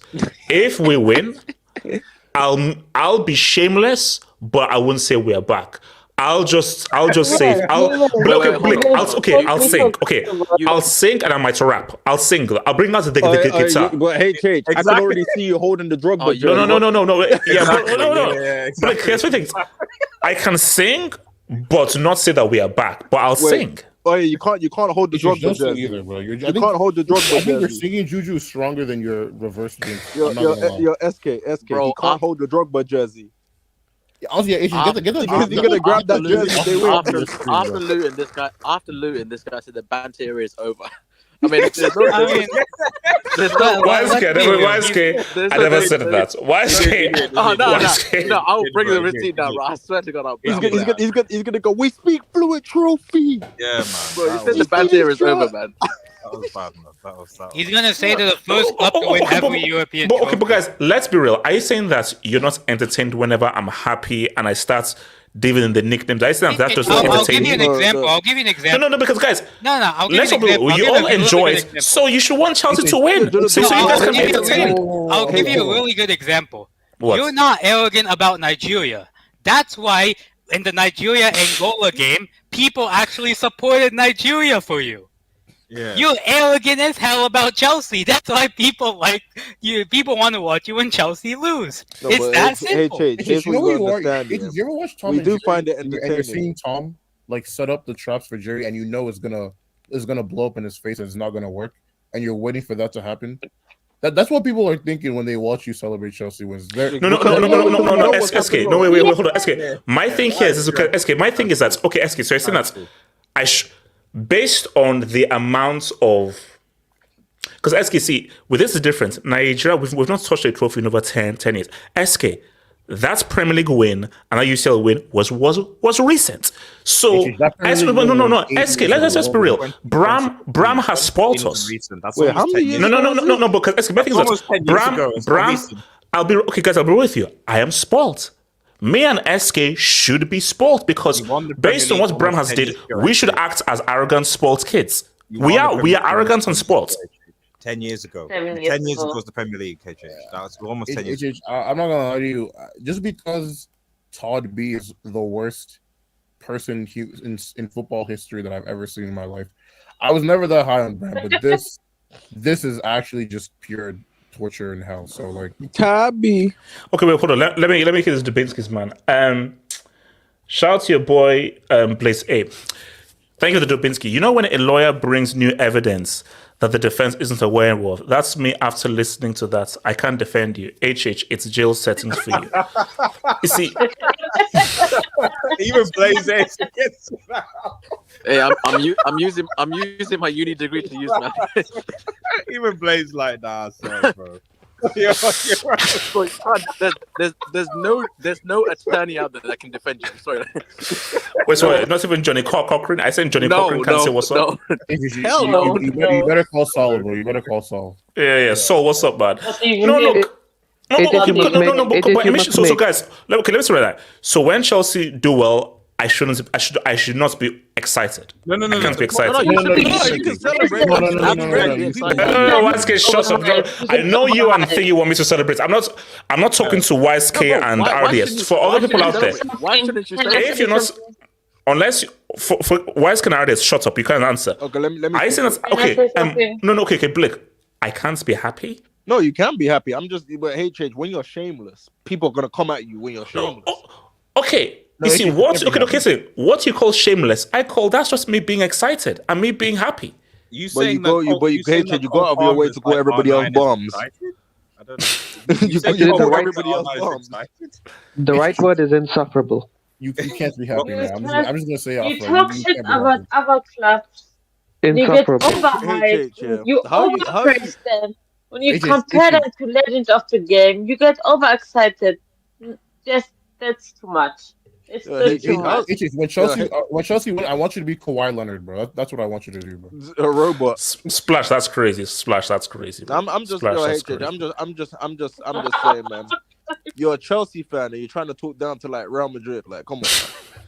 Like, come on. No, come on. That's okay. That's just me in my excitement, but it's my big. So, okay, so shout out to your boy Elijah. After winning the Carabao Cup, right? After winning the Carabao Cup. Wait, hold on. So Elijah. With this Chelsea defeat, I'm worried for Wednesday. You see, Elijah, here's the thing. Oh my God. Here's the thing right now. Because February, this is Black History Month. And also, by the way, why does Black History have the shortest month of the year? But put that to one side. Let's just put that to one side. Why does Black History have a month? Yeah. Look, how is history just down to 1 month? But put that to one side. Stupid anyway. I don't celebrate Black History Month. No, it's stupid. So I can't lose 2 finals in 1 month. In the same month. That's stupid. So that's my fear here. Okay. But do you know what the reality is? And it's a massive fear, if Nigeria win AFCON, oh my God, that's going to be huge. I'm going to be calling all my cousins, aunts, and uncles in Nigeria, say, see what's happening and everything. Oh, it's going to be huge. All my friends and everybody in Nigeria, it's going to be a huge party because I know how much of a party it was in 2013. If Chelsea win the Carabao Cup, cool. How does that change much? Because things have gotten so bad now. You win the Carabao Cup, I'm sorry, it doesn't change much. Hey, got a trophy. And so the only use of the Carabao Cup is if Arsenal end up trophyless as well. So if Arsenal end up trophyless, United are going to be trophyless. I can say, United and Arsenal, we won a trophy and you ended up trophyless. So during our worst period, we still got a trophy over you. That's my only use of this Karabuki. But beyond that, Poch, that trophy doesn't change things, bro. And let's be real, guys. Poch, he's near the exit because the toxicity is rising. And also, I heard a report saying that these guys want Xabi Alonso. I don't know how real that is, but I heard a report like that. Please. Why would Xabi Alonso go to a team? Please. Have you heard about money, London? Wait, hold on, Elijah. I can tell you Elijah. Hashtag trust the process. Hashtag growth. Hashtag believe. Hashtag London Blue Sixers. Can I just ask you a question, guys? Does the process still exist? Chelsea are the Charlotte Hornets. That's what they are.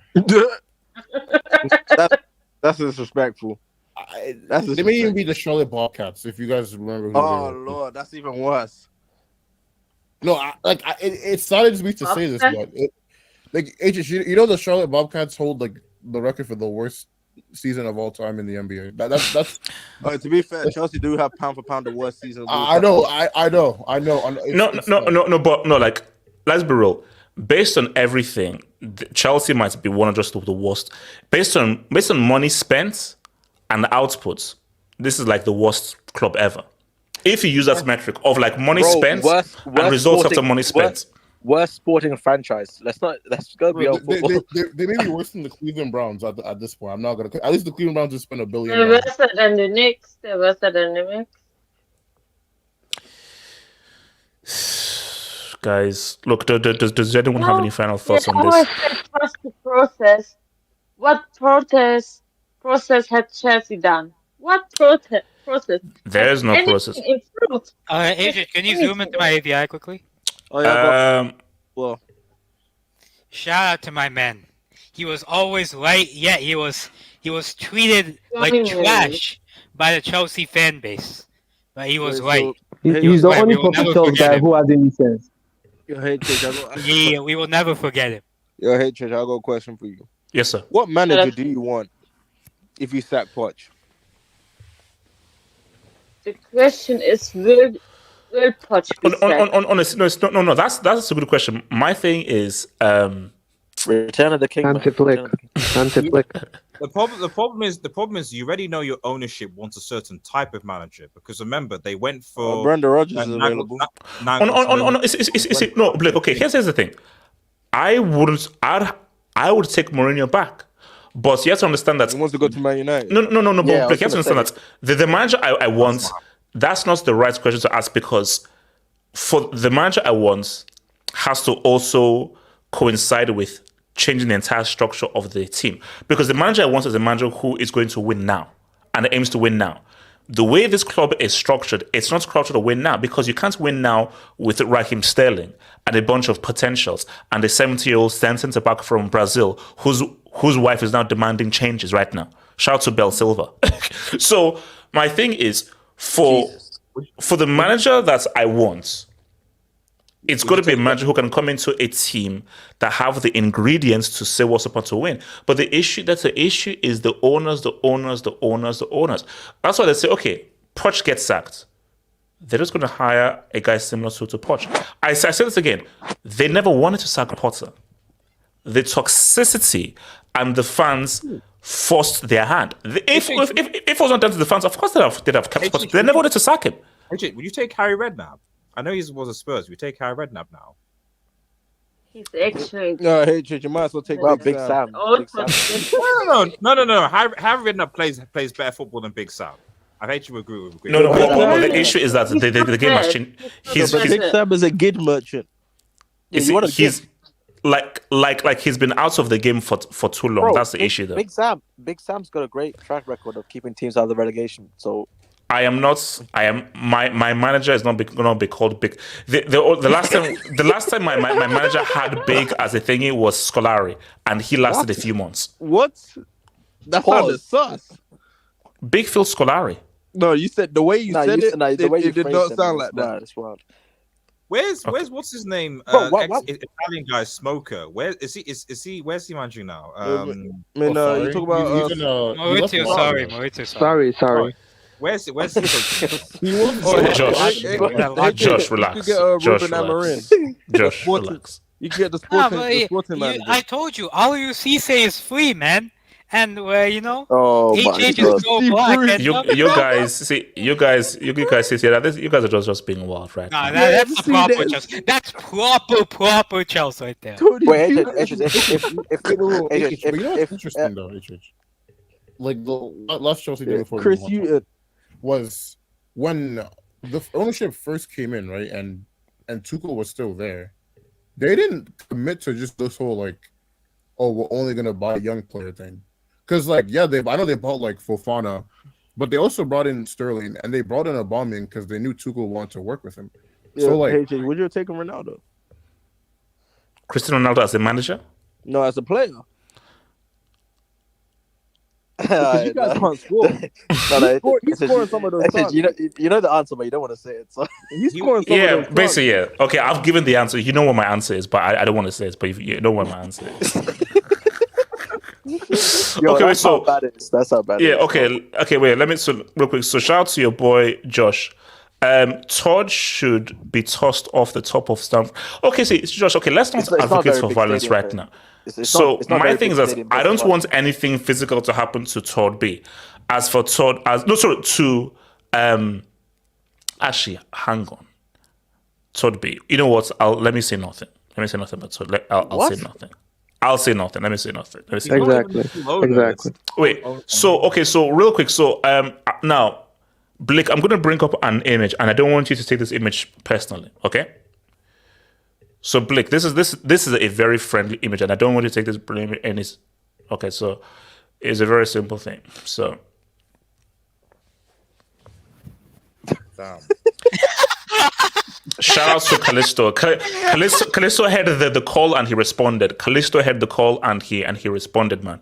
So that is so for people who are listening to this on Spotify or on Apple, we are currently looking at an image of Darwin Jeremiah Nunez wearing a pair of Doc Martens. Black Doc Martens, by the way. Black Doc Martens. And then this image was provided by the incredible, the incomparable legend that, of course, is Callisto. Those are premiums, by the way. Those are, and also, bros, those are expensive, bros. So wow. Yeah, facts. Macmini, let's relax. Let's relax, man. How much is Oh my God. Okay, Blake. Are you still vouching for Darwin Nunez as a professional football player? Okay. So let's look at it like this, yeah. How many goals do you expect him to score this season? Out of curiosity. Blake, before I answer that, Blake, you know that I think it was before last season, you know, I was trying to say that Nunez and Haaland could compete for goal scoring. Yeah. Now, Blake, here's the thing. I put my hands up. My worst ever take as an analyst doing this was Turkey to reach the Euro semis. That's my worst ever take of all time. Are you sure it's not Lukaku playing the number 10? No, Lukaku is a 10. But top five might be me saying that Nunez and Haaland would have like a goal scoring competition before. That was, I think, was pretty weird. No. You didn't. Hold on. You didn't say goal scoring. You didn't say goal scoring. You said pound for pound, they're going against each other on everything. So that's what you said. Don't say goal scoring. Don't cap everything. Bro, on everything. Can I tell you what? Wait, no, hold on. Okay, no, Blake. Do you admit that you have a brick on your hands? And because you have like a 20-ton brick on your hands, you can't win the league with this guy. Because Blake, at the end of the day, there were going to be key chances that fall to him, and he's going to break them. Okay, so here's my question: what games has he cost us that we've lost? Because Blake.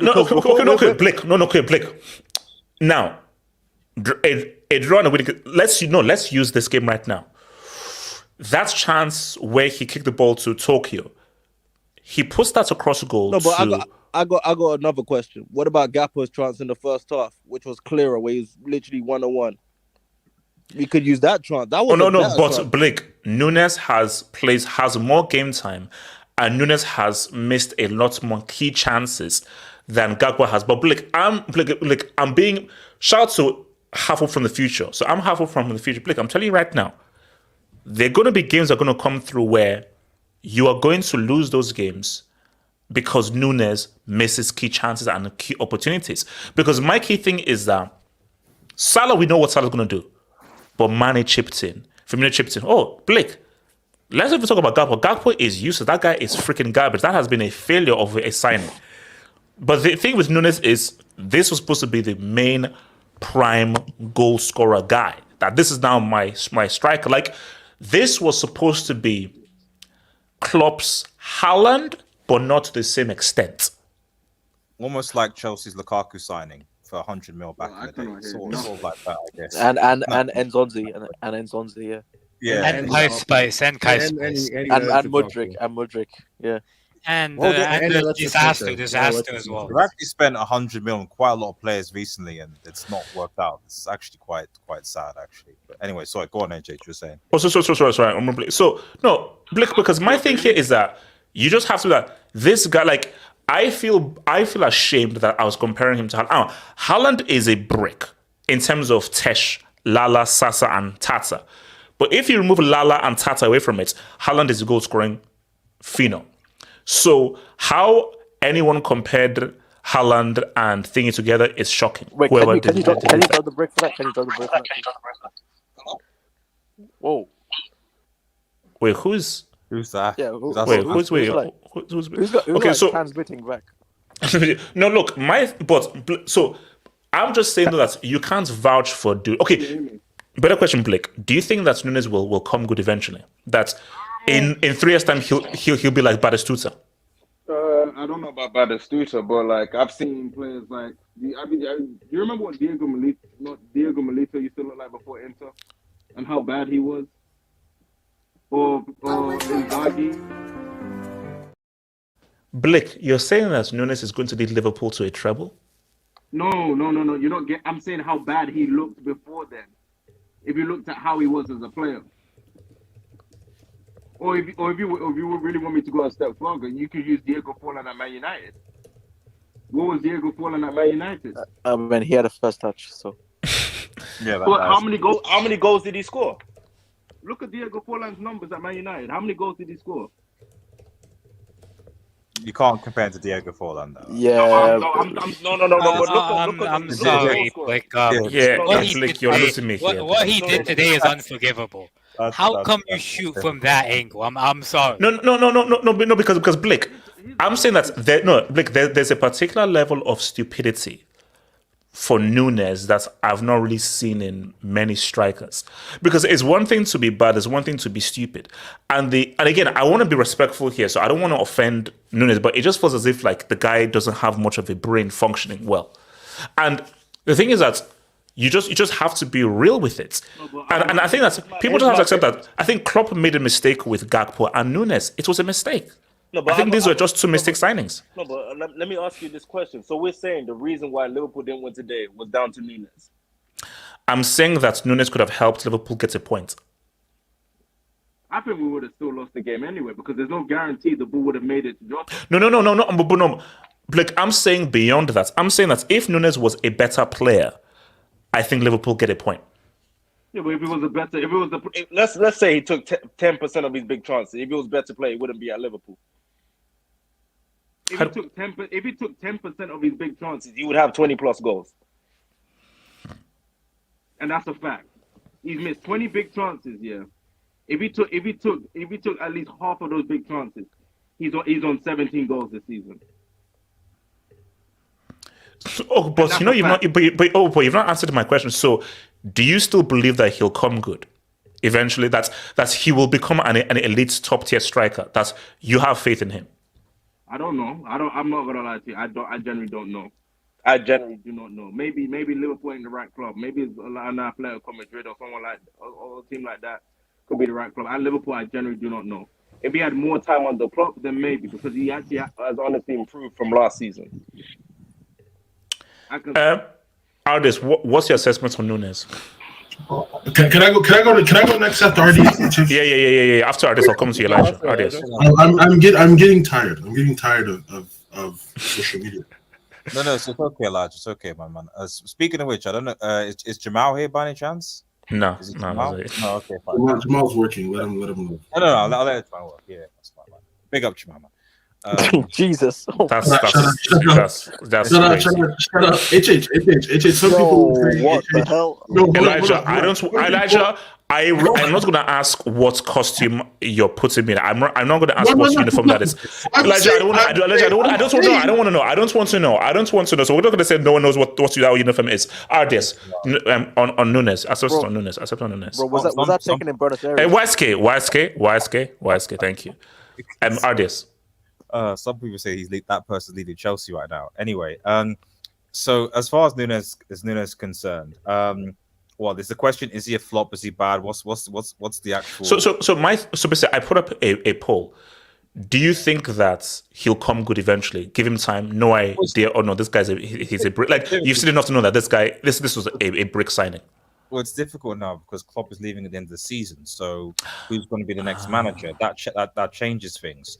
So now, potentially a new manager comes in. We don't know who it is. Actually, might get the best out of Nunez with the way that they play, the way that they construct the team.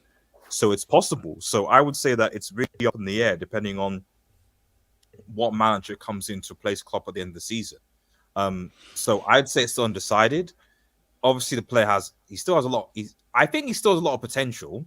You're right. Intelligence-wise, he's almost like what's his name? Like Rashford. Sorry, Rashford. What? Rashford. Wait, hold on. How many goals does Nunez have this season, and how many goals do you expect him to finish on? Nunez is. Wait, I can tell you. He has 7 goals, and he has an XG of 11. What? Are we talking strictly in the league or in all competitions? In all competitions. All competitions. How many do you reckon he'll finish? Wait, hold on. Artists, I'm coming to you, Artists. Yeah, some point is that so when we say it's Rashford, it's I can't because okay, yes, this season Rashford's been a brick, but Rashford has shown in the seasons that he's that he can be clinical and he can deploy in certain moments, aka PSG, for example. We just haven't seen that with consistently with Nunez right now anyway. So, but that doesn't mean that he's not going to come good. But I think that it's going to come down to who basically replaces Klopp at the end of the season. If a new manager comes in that doesn't go to suit the Nunez string, he could tail off fairly quickly. And I suspect that there's going to be a significant overhaul for with Liverpool FC as a football club at the end of the season anyway. In terms of who's going to deliver, who's going to supply Nunez, the midfield, defense, etc., etc., etc. It's going to be different. So I don't know. What I would say though is that I still think what Nunez does off the ball is good.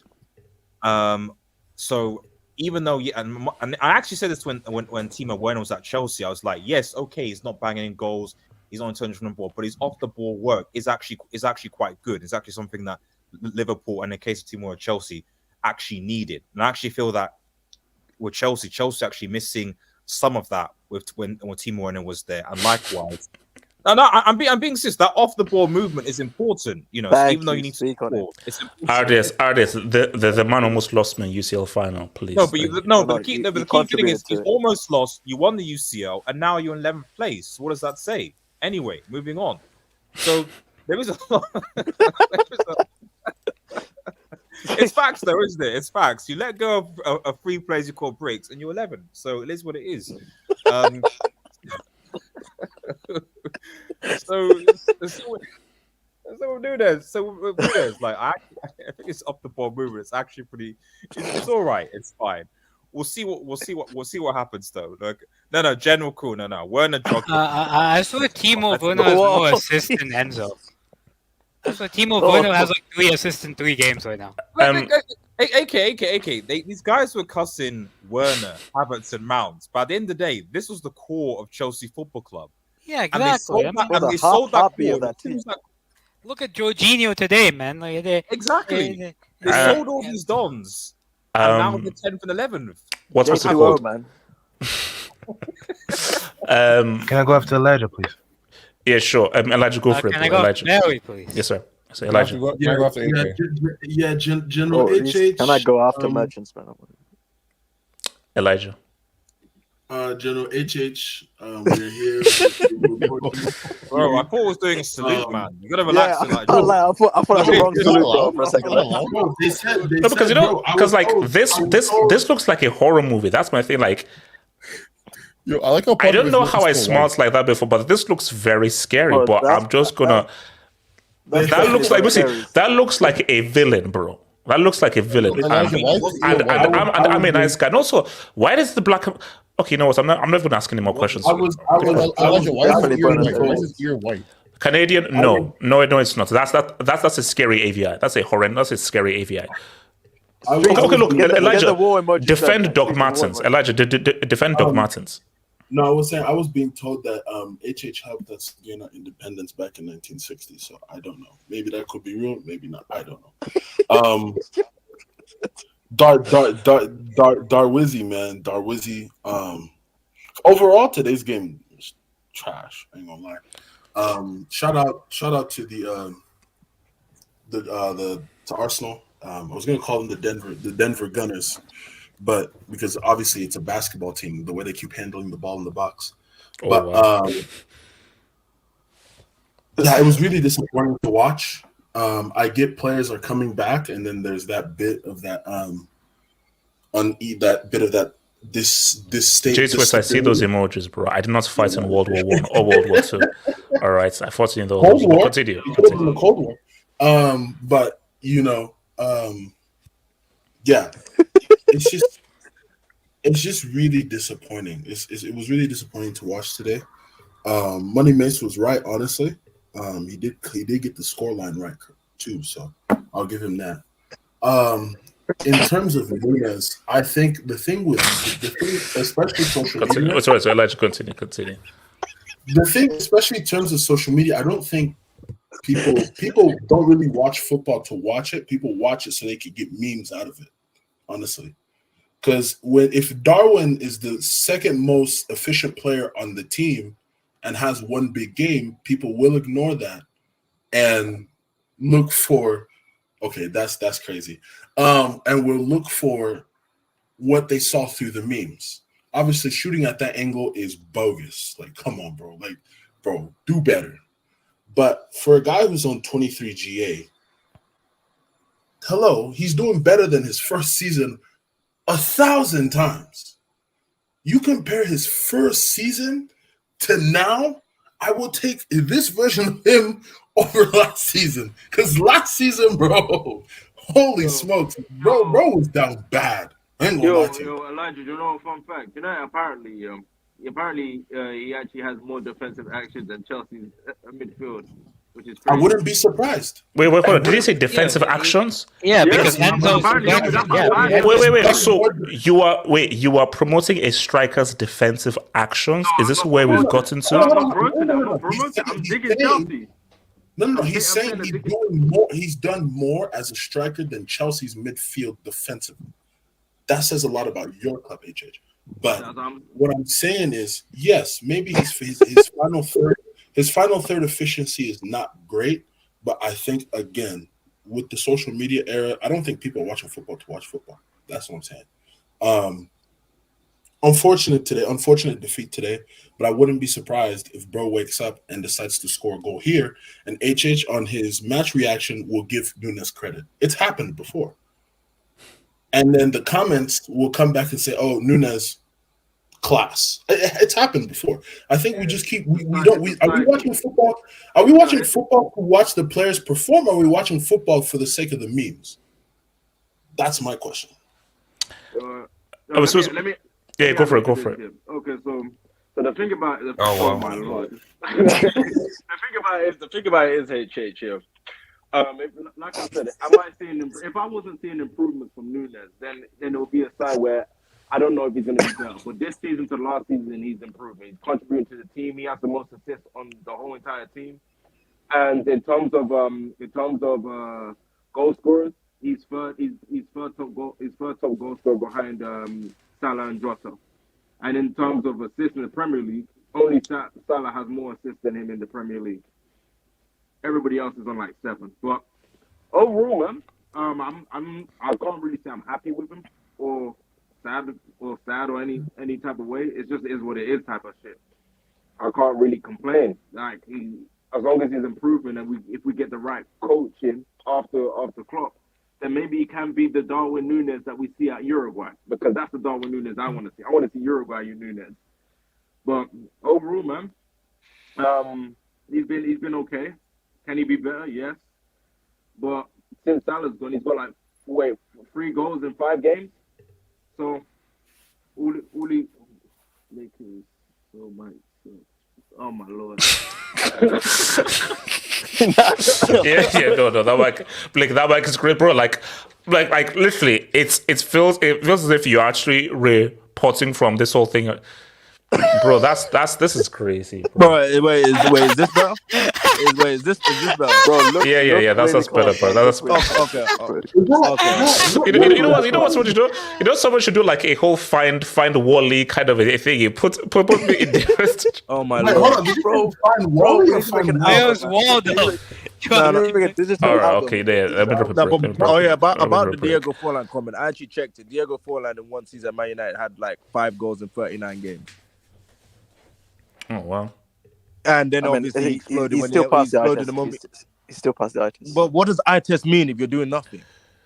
Oh, eye test is important, man. I don't know. Tesh and Lala. Ask the guy in the top left. But Hatem Ben Arfa passes the eye test. But look what he did. Respect Ben Arfa, man. I know it's high Hazard. Tesh and Lala is what should bring in trophies, right? Because Holland has no Tesh and Lala, but my guy got 5 trophies. Ben Arfa carried Lyon to a league title, man. Respect him. But Lyon hasn't won a league in 15, 16 years. The last time they did it was because of Ben Arfa. Wait, hold on. Let me quickly take. So who wanted to speak on this whole Nunez thing before we move? Can I speak? Can I speak on this? Barry, aka then SK. Barry. Can I speak after SK? Barry. Oh wait, why did you mute him? No, he muted himself, man. Barry. and I put him in the background. So Barry, go for it. Why? Okay, guys. Now I think deep down there's still a good player in him because when I compare him, I'm gonna be honest. I said that he would take the leap. I said that he would score 15 Premier League goals. You can still do that, you know. Yeah, obviously, I have faith in him, but I think it's going to be important because obviously Klopp is leaving after this season. So next manager, because I just think someone needs to refine his game. Because one thing that's positive about him is he always finds himself whenever the time of the game, whenever the context, he always has chances. So I just think someone needs to refine his game, improve his IQ, just his decision making, and you can have a pretty good player in him. I have faith in this guy. Yo, Barry, I got a question for you, Barry. What's up? So what's a successful season for Nunez in terms of goals and assists? Because he's on 23 GA right now. But I don't really use GA. I usually use goals, but like I said, if he scores 15 Premier League goals, I say, yeah, that's a successful season. Yeah, that's fine. Okay. Yeah. And next season, like, if he improves, like, Lord only knows what. But you know, 15 goals is one thing. It's when he scores those goals. If he scores 15 goals, most of them are inconsequential, like the 3rd goal of a 4-0 win, the 6th goal of a 6-0 win is one thing. But if he scores 12 goals, but like 7-8 of those goals are game winners, last minute equalizers. So I look at the qualitative nature of the goals rather than the quantitative nature of those goals. Because again, as we said again, when Liverpool won the league with 99 points, Sadio Mane's goals, each of them were freaking money because they were all contributed towards winning. So they were all clutch goals. So those goals were meaningful. Salah scored more, but Sadio Mane's goals were more meaningful. So it's the meaningful goals that I'm more worried about as you being the prime top tier marquee striker. Because Blake, we all remember what Torres did for you. Yes, he scored goals, but he was scoring key goals, winning goals, important goals. So same Suarez. Yeah, and Cannonball as well. SK, talk to me, bro. SK. No, I mean, when it comes to Nunez, like he definitely has like good qualities to his game. Like everyone else has alluded to, like the fact that you can like get yourself in good scoring positions, you know, on a consistent basis, shows that you do have some type of IQ as a player. Because you know, obviously, like if you don't know where you're supposed to be, then you're not gonna get those opportunities. I don't know why, like he just can't really like finish his dinner at Liverpool. I'm not sure of that. Like to underperform your XG by like 4 goals, that's a lot of goals. It was crazy, SK. Do you know he outperformed his XG at Benfica by like exactly like his last season at Benfica, he outperformed it by like 8 goals, and then all of a sudden like he gets to Merseyside and he can't do that. So I'm not really sure what his issue is. I mean, like like to be honest, this season, like his general all around game has been fine. Like even though like like Blick said, I think it was Blick or Elijah, like he has a lot of assists, so he's genuinely being a positive for his team when he's on the field. So I can't just so it's not obvious. So it's not like he's just like a straight up brick, but who knows? Maybe it's just like maybe just one of those things where like he just needs to work on his composure or something when he gets to the goal scoring opportunities. Eki wants to speak on this. Yeah, see, I think we have to look at it in different ways. I think there is a bit of luck involved. Like, bro, he hit the crossbar 4 times in one game. Like, there is somewhat luck involved in that. You can't be that unlucky. Is that bad luck or get better? Be more accurate. He gets it on target. If it was get better, he wouldn't even get it on target. He's getting it on target. If you beat the goalkeeper, and but it's on like the flame of the goal. If it's on target, it's a goal. No, like I mean, it's like on the flame of the goal is what I mean. Okay. Yeah, so like if it's like if you consistently hitting the crossbar, like either you do too many crossbar challenges in training, or there is a bit of like unluckiness involved. But I also think I think he has to. There are some tools there. Like let's not get it. Like let's be real. There are some tools there. He's fast. He's good ball striking. Strong, very strong. Very strong. Like he can become a top player, but then that composure only like a few players have, and I don't know if the point is like that. Is that something that gets better? Well, what gets better? Like get better to the level that like he's a top player. Is that something that get that much better? Okay.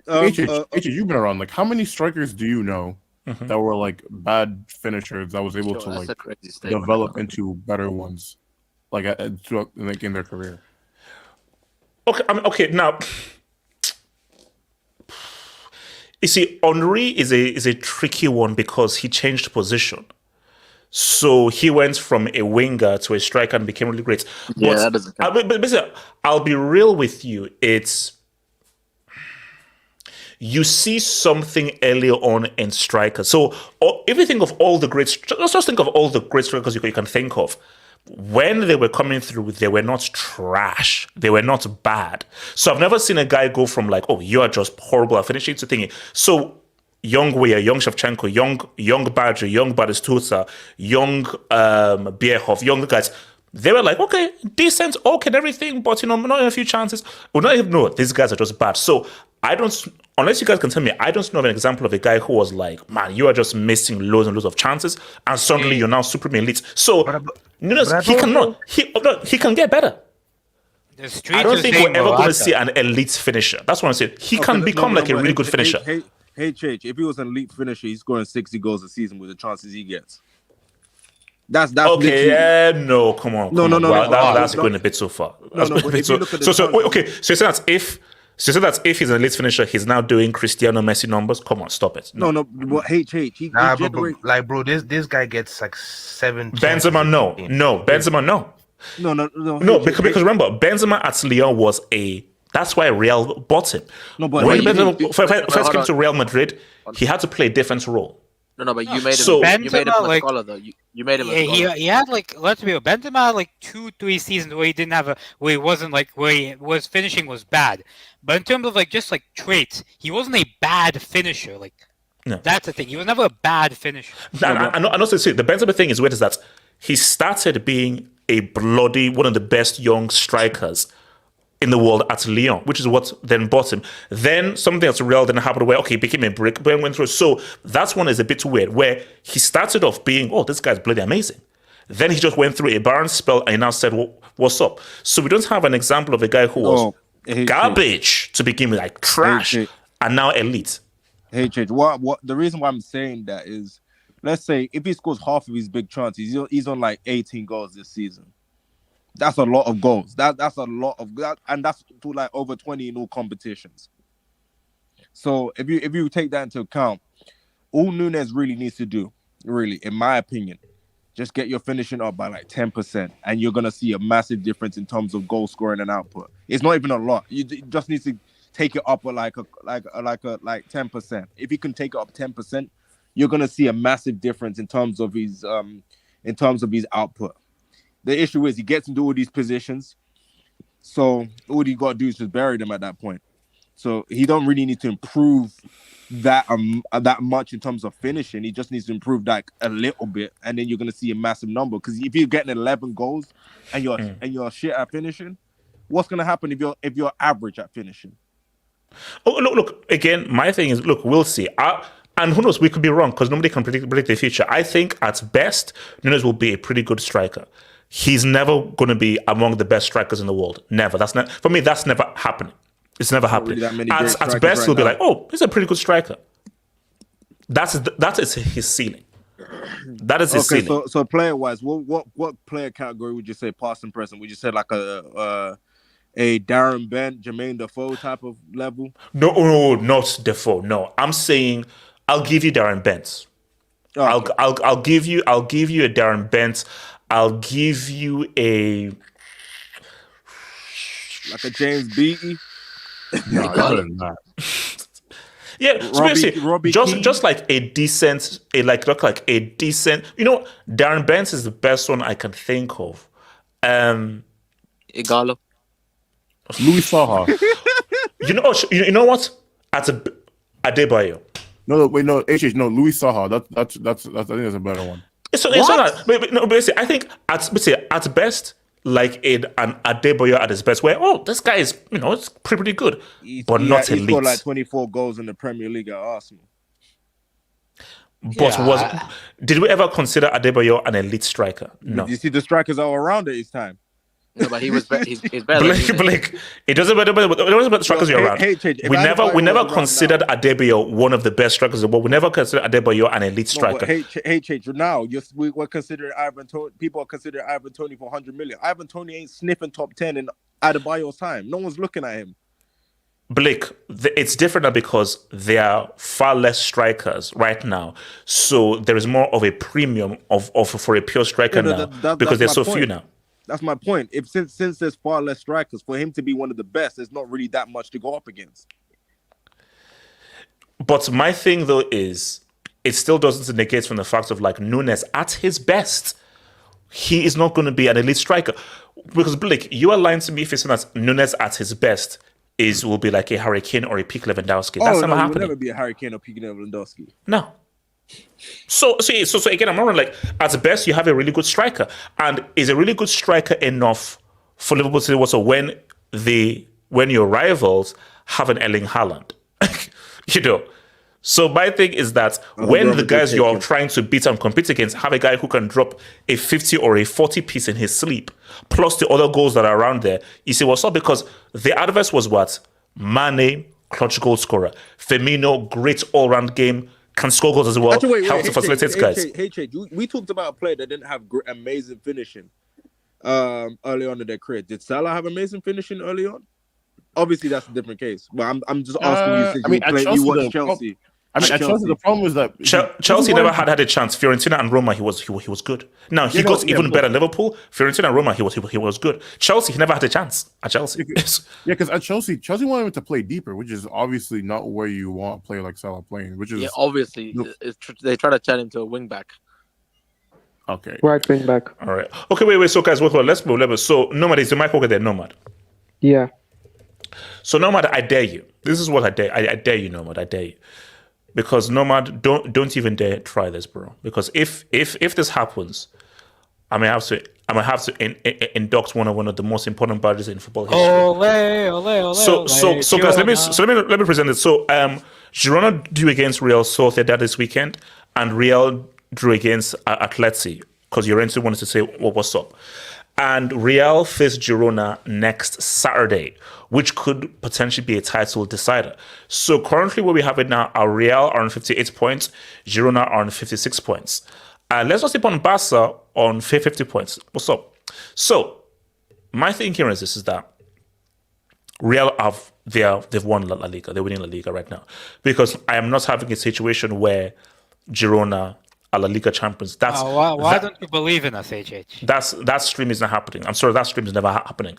So Nomad, now loads of injuries. So Now, Militao is on his way back, I believe. Alaba is out. Rudiger's out. Vinny, for some reason, got a spear in his back before the game started. So, no matter, do you still believe that La Liga good, or are you generally worried about Girona after this draw and drops points? It is before the season started. I was telling you that we just have to stat pad against the lower place teams. It doesn't matter. Both the El Clasicos and both the Madrid derbies, win, draw, or lose. We just have to stat pad against the lesser teams and we can win the league. I told you that before the season started. And as long as we're doing that, the Girona game will be good, because then if we are able to make some distance between us and Girona over the next month or so, it would put pressure on them, and they're not. We know Girona are not used to deal with pressure. No. This is the first season that they're. Yeah, they've never experienced this before. Yeah, so the league, I'm confident about the league. And also, Rudiger would be coming back. Vinny will come back as well. Germany is back as well. So do you blame Ancelotti for this draw? Yeah. Dropped points? Yeah, exactly. I keep saying this again and again. I don't want Rodrigo to start. He's better off coming off of the bench. Why did he start for Joselu?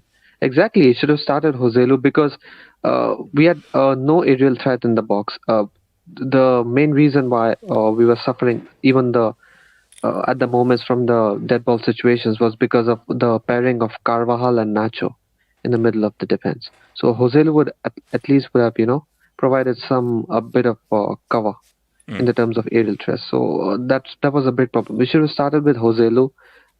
Brahim, actually, I agree with Brahim starting.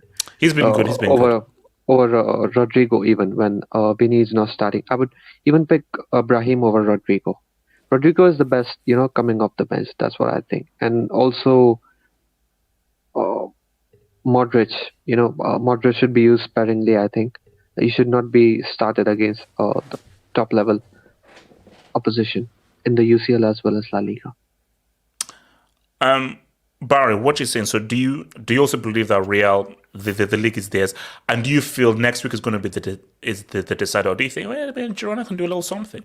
And also, your boys ain't too far behind. I'm saying 8 points. Well, for Madrid, I'd say today, yeah, I could say today was on Carlo, but also they missed a lot of chances because the 1-1, it's very deceiving because if you didn't watch the game, you think, it was back and forth, entertaining, but Real Madrid were way. Oh no, they were a lot better.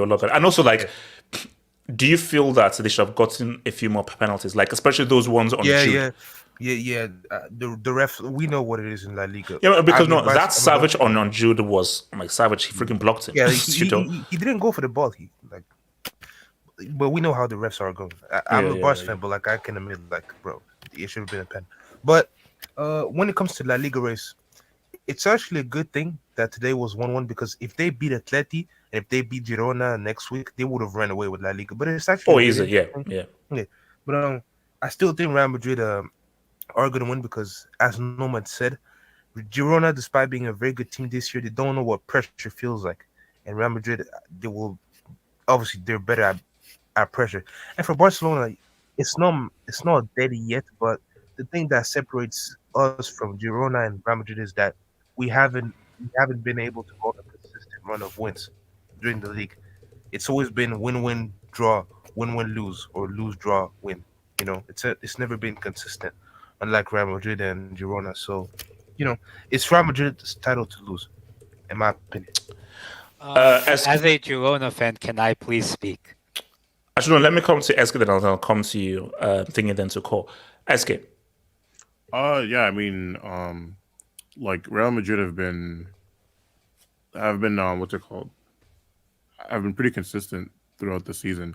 And I think that next week will be obviously really big in terms of figuring out who's gonna win the league. Honestly, I'm more so surprised that Girona has been able to keep this up all the way. It's been impressive. Yeah. I don't really have too much to say on it.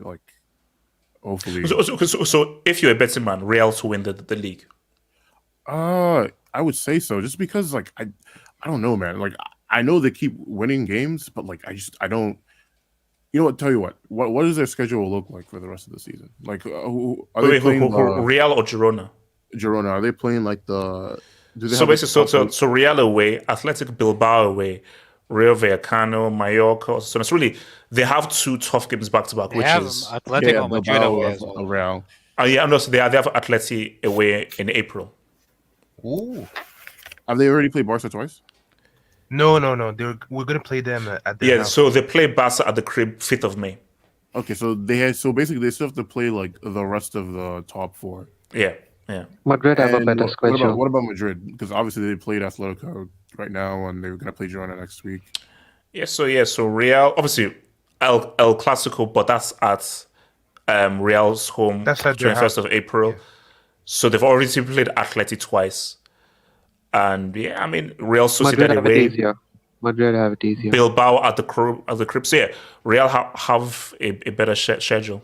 Yeah, A better I'll probably go with Madrid then, just because they're already in an advantageous position and easier schedule. So, and they've been here before, and they won the league just 2 years ago. So I'd probably go with Madrid.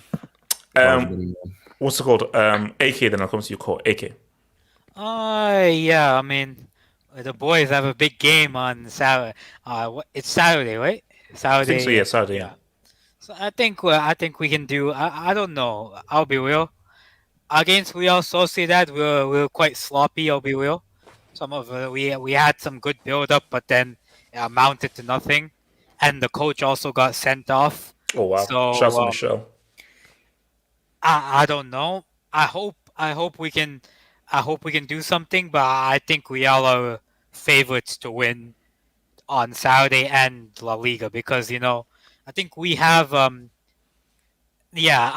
am a Girona fan now. I disassociate from Marseille like a couple of hours ago. So yeah, what's wrong with Pierre? See, we lost to Lyon, bro. Come on.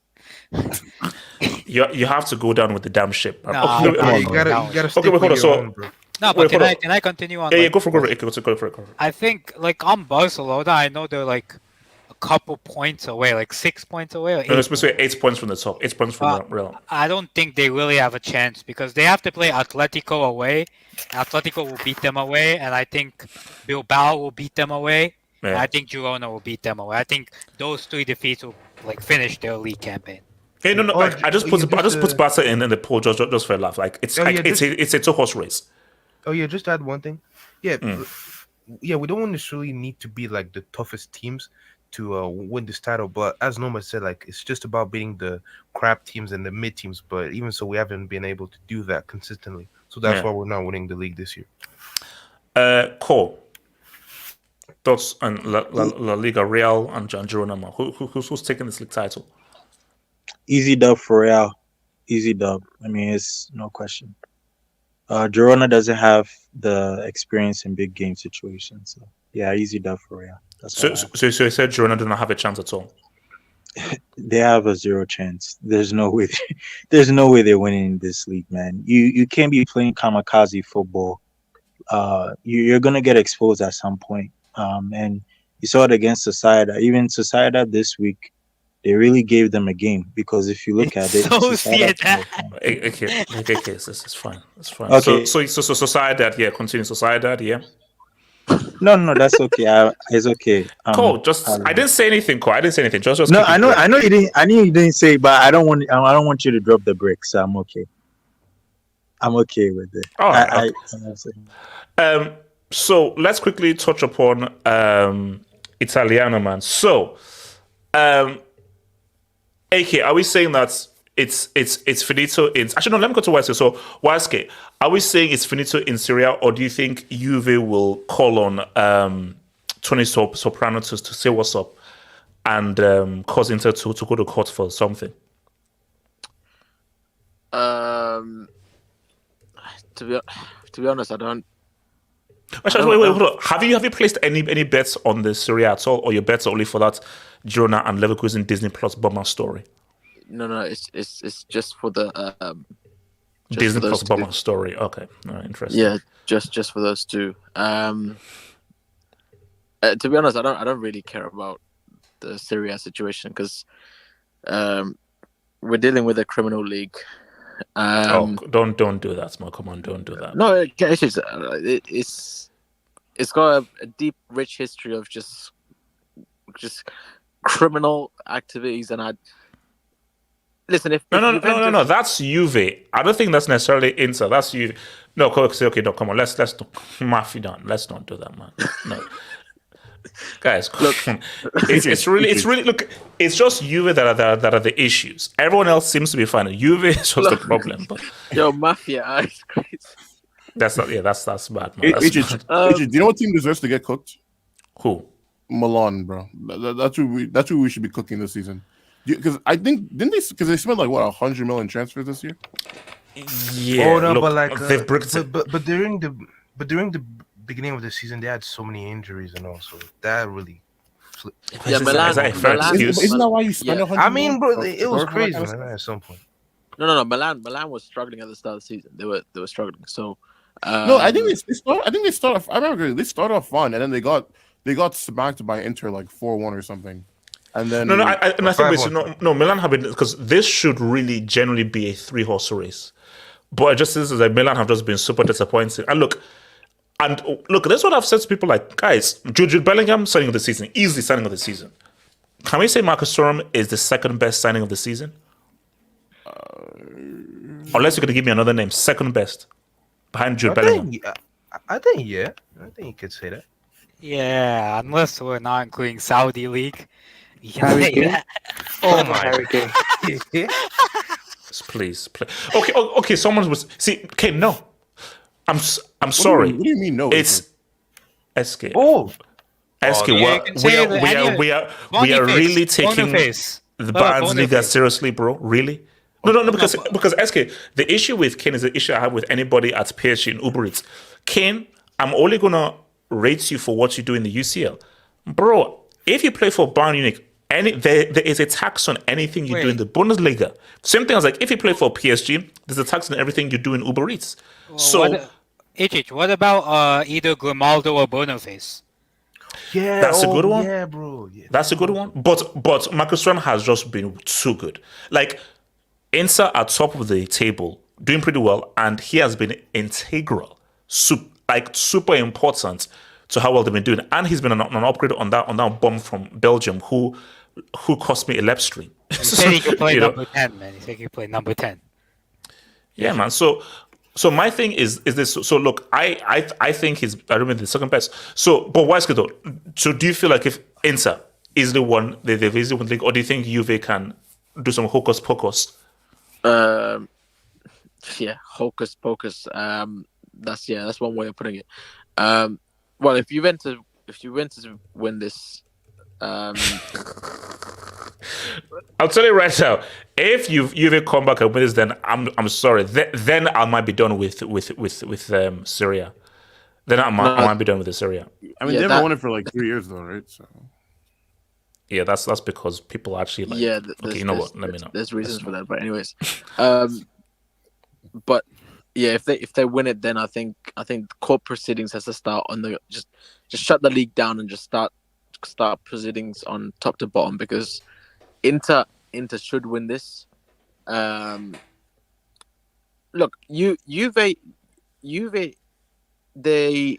I see Vlahovic has picked up form again, which has helped them maintain whatever. Yeah, but you know the issue is that let's be real. I don't want to be real. Allegri, the guy's a dinosaur, bro. Because when you're looking at Juve, like you're using tactics from like the Ice Age. He's a dinosaur, but Juve are still second. And so is it that he's not a dinosaur? This is a dinosaur league, or Milan are just trash? Because how is a dinosaur still in a title race? I mean, to be fair, Juve have scored the fourth most and conceded have the second best defense in the league. So like, it's not like they've just been doing nothing this entire time. And I think they've missed the most chances in the league as well. So, bro, Allegri is a decent manager at best. In this current climate, the guy is a dinosaur. he shouldn't be able to compete with the best of the best in Serie A. Like, well, this league is not a serious league, bro. Like we already that's know what the I only mean. That's what I'm saying. we already know the only reason Inter made a final last year is because they played their brothers in arms. So the only thing interesting about this league was sacked a couple of weeks ago. So yeah, after you know who left this league, because according to HH, the best striker in the world and his team, they're 7th in the league. So I don't know what that so that's not a great advert for the league, to be honest. And I look at Serie A, even if it's not the most like star-studded league in the world for the last, and it hasn't been for the last like 2 decades or so. Yeah. Unlike the late 90s and the early 2000s where you had stars across the whole league. Now it's just like you have like top 3 teams, maybe, and the rest of the league is just ass. So here's my thing. Okay, so let's mention with Serie A. So I think, okay, in terms of like competitiveness, it's great. Because I think, like, generally, because again, like, Juve won one season, Inter won one season, Milan won one season, Napoli. I think they've been like 3 or 4 different winners, like in the last 3 or 4 seasons. So put that to one side.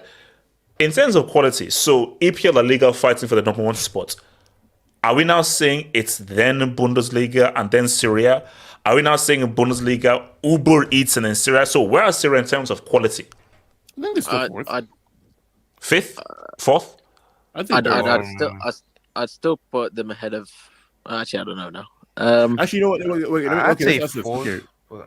But the 2 Milan clubs and Juve versus Leverkusen, Bayern, and what? Leipzig, I guess. So La Liga Prem in whatever order, and then what league? These 2 bum-ass leagues. So okay, yeah. Let me ask you guys right now. 2 Milan clubs and Juve versus Bayern, Leipzig, and Bayer Leverkusen right now. Like what? I mean, Bayern slaps all of them. So I wouldn't say Bayern versus Inter would be. Inter is a very good team, bro. See, Nagelsmann Bayern, Tuchel Bayern, and Inzaghi Inter, that can go either way. Over Inter, 2 legs, my money's on Inter. Heck, over a game, I'll give the edge to Inter against Bayern, 100%. Inter are very good. I forget this bozo Tuchel is in charge of. Yeah, fair enough. That's fine. So I think, look, you know what? Okay.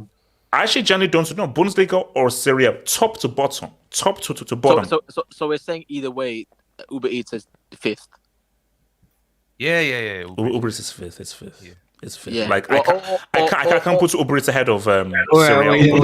We made Messi's joke. Or even 6th, or even 6th. No, it's 5th for one reason, and we've already had this conversation before. PSG has sucked the life out of that league. Yeah, it's that easy. Nah, you know what Uber Eats needs? Uber Eats needs another oil club in their league. Yeah, they're saying Saudi Arabia would make and let's be real, PSG won't allow it.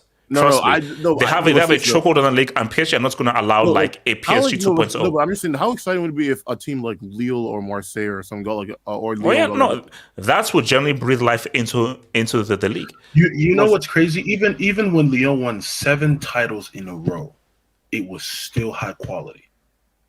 Think about that. It was still high quality. It's just Marseille had very good teams back in the day. Exactly. I mean, when you have a team that can own, has a GDP twice, I don't know, it's insane. It's just insane. No. My issue with this Serie A is it's a bit linked to Victor.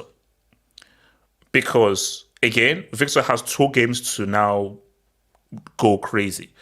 Because you were superb, amazing in Serie A, player of the season. AFCON, you've underperformed. You played a role, but you've underperformed. So, do we vouch for Lautaro Martinez globally? No. So, okay, actually, yes. Let's look at that. So, Martinez as a brick, Immobile, as a brick, yeah. So basically, no. Lautaro Martinez, Marcus Thuram, Vlahovic. Are we vouching for these guys or no? No, we're not. Well, Vlahovic, yes. Vlahovic, Chiesa, yes. But post-injury Chiesa has been a bit iffy. Like, Chiesa since his injury, he's been a bit iffy. Chiesa doesn't even start these days. The injury tax. It's So, not so, that so no, no, you because get ahead my of- issue is that it's just the fall in respectability of the Serie A of what it once was, man. Because it's like it just doesn't hit the same. That's my thing. It But I just doesn't hit the same. They need a UCL. They need a UCL. Yeah, exactly. Because I think I think Inter have a good chance to get it, but even for Lautaro, he's having a great season this year, but he needs to do great in the UCL because we don't forget what happened last season. Look, and the we World Cup. don't. Generally speaking, I mean, listen. I don't want to co-sign Martinez, but if you're just talking, if you just want to say stats, he has been Serie A's best player. Like, Wait, who? Lautaro. Oh yeah, most Lautaro, definitely. Yeah, this season. Yeah, 100%. Yeah, no. Just the on performance. Yeah, go on. Oh, Yeah, no, I was gonna say the question is more so is Lautaro being the best player here. Does that say more about him or more about the league? That's the real question that we need to figure out. Bro, I mean, Giroud is. I think he's leading assists in Serie A.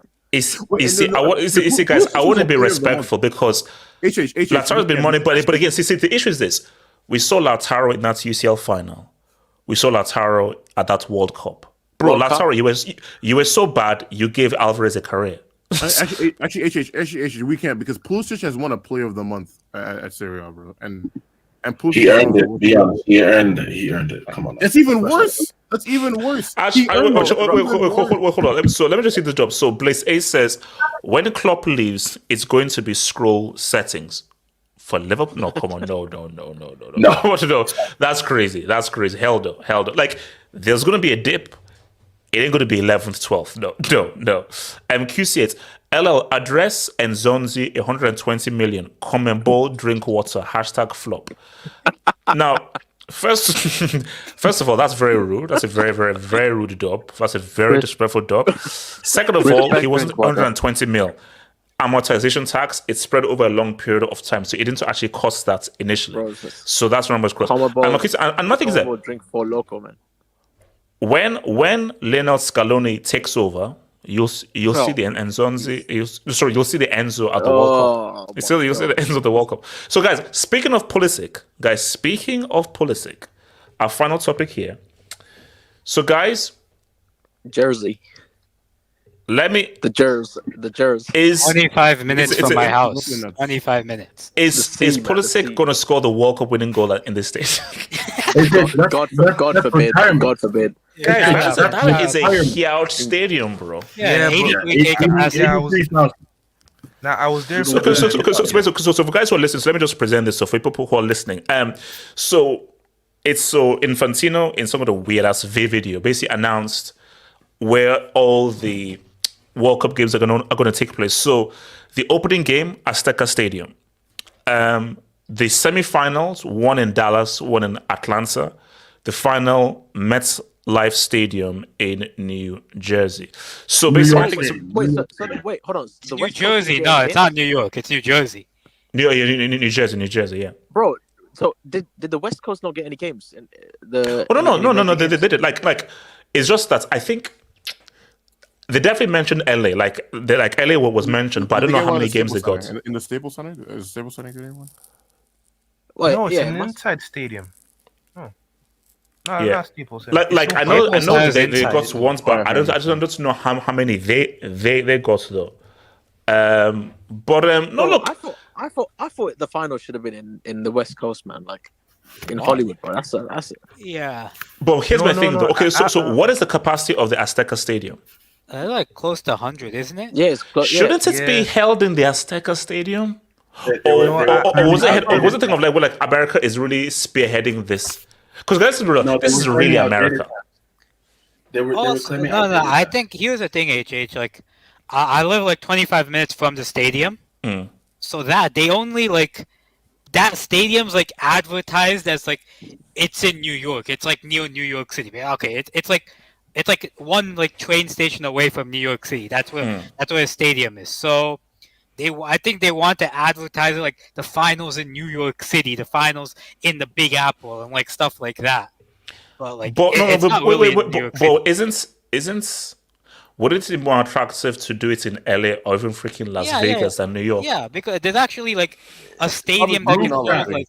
There's actually a big stadium in LA as well. Like, there's no big stadium in New York City. The streets are saying SoFi backed out. So I don't know why they would back out. Oh. Yeah, Okay, hold on. Let me read this domain. So shout out to 14 UCLs, man. Thank you for the dope. It's criminal to pick MetLife over AT&T and SoFi. Yeah. Wait, okay, so AT&T, do they have a higher capacity? They do, but the thing is, it's the roof. You guys got the reason why there's the roof issue. Do you want? Let's ask everybody. Who the hell wants to watch? Who wants to watch a World Cup final played under a roof? Think about Santiago, they played Derby under a roof today. No, I have an idea. Do you? I thought that they should have had it in the Rose Bowl Stadium when they played the 1994 Wait, final. yeah, bro. Kroenke, that clown owns SoFi, doesn't he? So why did he back out? Wait, why? Where is the Rose Bowl Stadium? It's in California. California. Yeah, that's in Cali. Yeah. The problem is this looks nice. Why didn't they choose this one? The problem is the Rose Bowl is outdated. It's technically counted as outdated. SoFi is too narrow. It's SoFi and AT&T is a roof issue. That's from what I. So this is the Rose. Okay, so this was the '94 final, was it? Yeah, that's when it happened. Damn. Yeah. Well, that's an interesting. But I suppose like visually the other one looks fine. So which is the other one? Is it the AT&T? Yeah, that's right. Why? Where is that one? That's in Dallas. Well, that's the Cowboys. Yeah. Oh, there's a Cowboys Stadium. What the? That looks like a match. Oh, bloody hell. Okay, it's got to. Yeah, you know what? Yeah, do you really wanna? Nah, you can't. No, you can't play on their roof, man. This looks crazy though. Wait, this does look crazy. Is that not a retractable roof? Yeah, it is. No, we don't know. I mean, yeah, but it still looks weird. We though. never saw it. Actually, if it's retractable, then you know. Then yeah, what's wrong with that? But AJ, it's just gonna be really distracting when you're trying to watch the game. Like imagine like watching the game through the TV and like you're trying to look at the players and you just see like weird traces of the roof in your camera. It's like, what the hell's going on right now? Wait, hold up. Doesn't Tottenham Stadium have a roof? The Bernabeu has a roof, HH. Today's game was played under a roof at the Bernabeu. Yeah, like last I checked, I think the Tottenham Stadium is under a roof. Allianz has got, bro. Let's be only stadium. All big clubs apart from like United and Chelsea, and they seem to have a roof on the stadium. Yeah, everybody seems to have a roof for some reason. Oh wow! Maybe it's for when they like use it for other events, probably. Like, so this is the Michigan Stadium. Yeah, that's my uni stadium, by the way. Oh wow! Damn. And yeah, it's the largest stadium, I think. So wait, what's the capacity of the Michigan Stadium? What's the capacity? Like 105,000. Yeah, 105K. That what? 105,000. Yeah. I don't know why they didn't take the my place. Hey, how much is your tuition, bro? The Baltimore Ravens Stadium, because in the hood. Wait, what's the capacity of the Baltimore Stadium? No, it's not enough. It's not enough. I think that would have been a good. Either you do that or Washington Redskins, because Washington Redskins too. The stadium That's not the name. That's not the name. Yeah, that's not the name, bro. Of course, I think you're like 2 years out of dates, bro. So, so no, okay. So let me ask. I'm putting the poll in the streets. Do you think that's a good place to host a World Cup final of a policy potentially listening to the World Cup? MetLife. Why are you even saying this narrative, bro? Bro, is that really? No. Okay, I'm just saying. Like, do you think that's a? So, I mean, let me ask you. So, AK, do you think? Well, you live near the stadium. Yeah. So, do you think that's a good venue to host the World Cup final? I'll be real. I've had a bad experience every time I've went to that stadium. Like, why? Like, bro, like the security is so shoddily done. Like, it's like so crowded at times. Like. So is that the Jets or the Giants? I think both play. Both play there. Okay. But nah, I mean, I'm happy that it's near where I live, but like, if you were to say between this and SoFi, you'd have to put in SoFi. Like the SoFi is the best stadium in the U.S. in terms of like facilities and all of that stuff. So, AK, is that okay, so if you say that though, why do you think? So why do you think this was picked? it ain't as bad as Old Trafford, wise kid. I'll tell you that. Okay, so okay, why do you think they picked this then? What do you think the logic was of picking because this? they want to market it as like New York City. Like I know the stadium is in New Jersey, but like it's really close to New York City, so they're probably trying to market it as like New York City. So where is SoFi Stadium? Where is it? It's in LA, isn't it?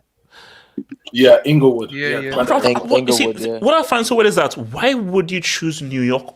There must be something deep happening. Why would you choose New York over LA? New York is like seen as the world city. Like apparently that stadium is that pitch is too narrow. It's narrow, HH. I've been there. It's narrow. There's been some rugby games I've been to. That field is narrow as hell.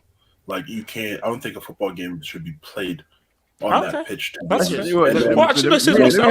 like the poll is very close. So I put in the poll saying that MetLife Stadium, the Rights Walker pick, 52% say yeah, 49% says no. So it's split. I mean, so guys are like, my thing here is that look, I feel that look, for a World Cup final, you have to pick the stadium that looks the most money because this is the really showpiece event. So I just want to know. I maybe do more research as to what was the reasoning why they said we wouldn't go for this, bro. Yeah. So what about the Cowboy Stadium, HH? That's the roof thing, isn't it? Yeah, I think it's a whole roof. I have a question for the panel. Yeah, go for it. SK. Okay, I know. Obviously, it's really, really early. Who would you guys want to win this next World Cup for the narratives? But you can't pick a player that's already won it. So, oh damn. I would have said I'll France. be real, bro. I'll say easy. My football retirement depends on this tournament. I'll be real. Wait. Okay. Wait. Hold. Actually, no. That's a good one. So, as far as a narrative goes, but you can't. But obviously, you can't pick someone that's won. So you can't just be, I want Cryotherapy Cristiano. No, Cristiano. Like that's too much. You know what? Here's the thing. It's just that do you know what's so weird? I would have loved Robin to get his dub, just not in South Africa due to apartheid tax. So what?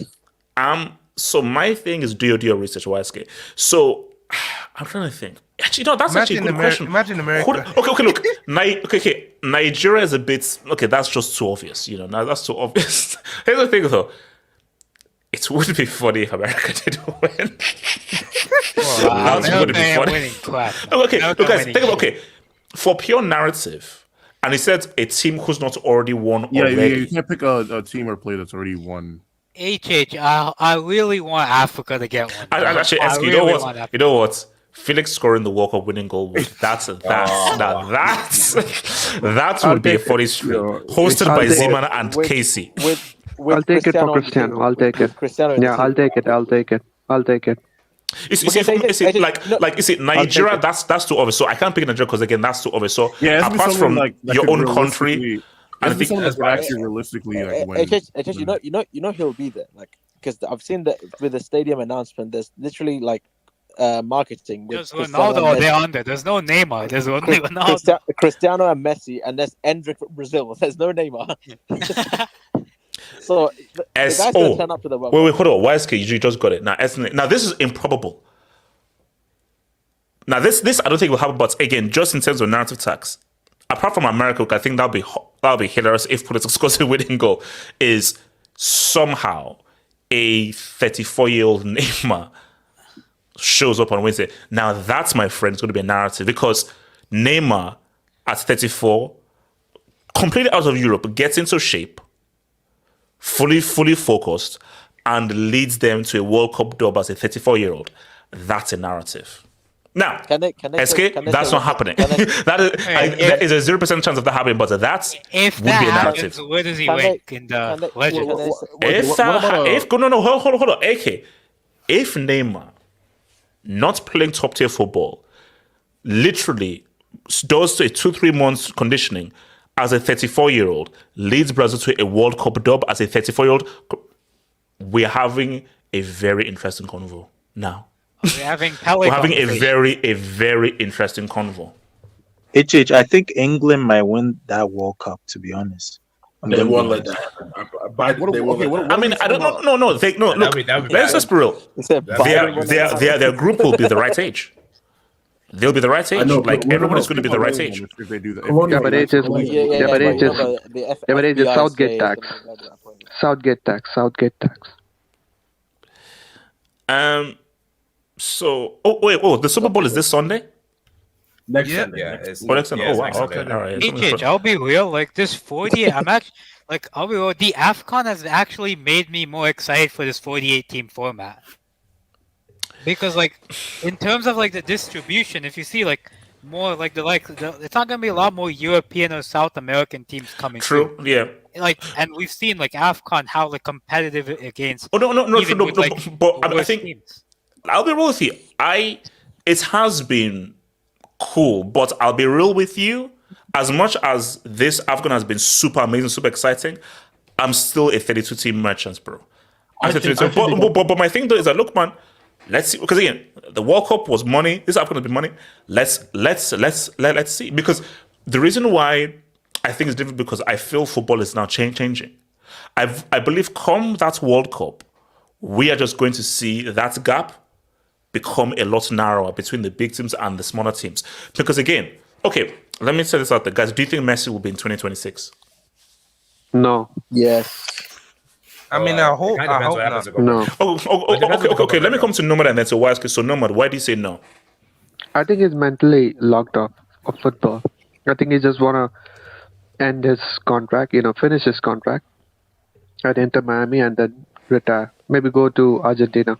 Well, but remember, there's a Copa America to come this year. Okay, so he could play the Copa. So if he wins Copa America for Argentina, you don't. That's what 2 years. Yeah, you don't think that he can give Argentina 2 more years? No. He's not an athlete, HH. He's not a physical specimen.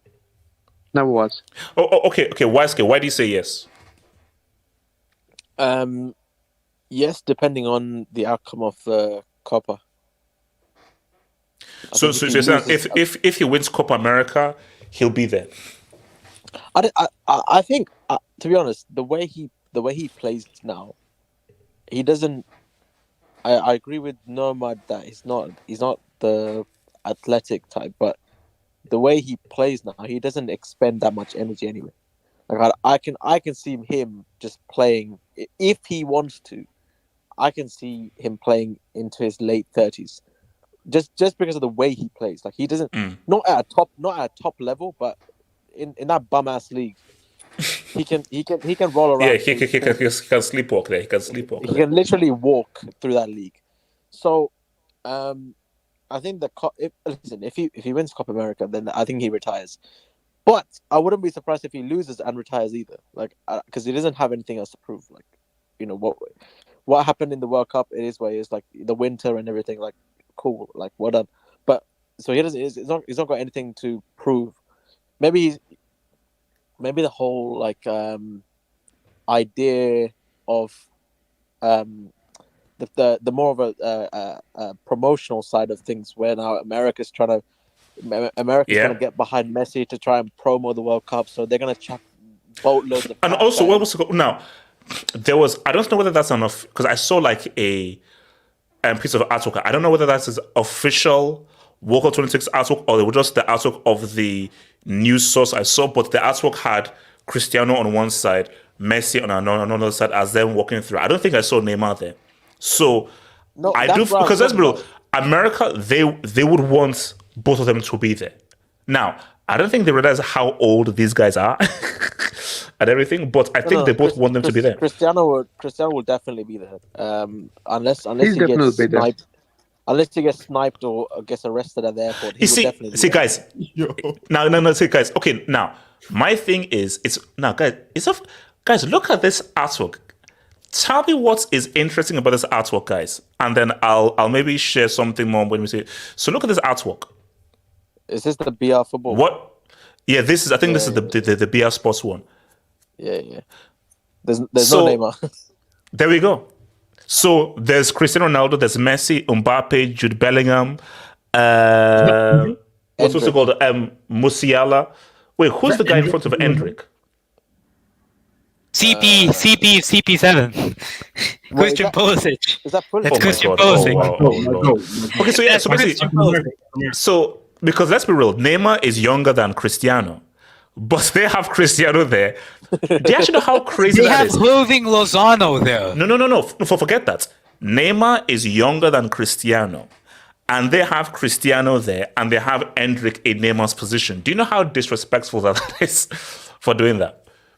So there's already hence why, again, to answer SK's question, if people are already so accepting of the fact of no, that this guy's done. He's finished. Why do they have the Nigerian AFCON flop there?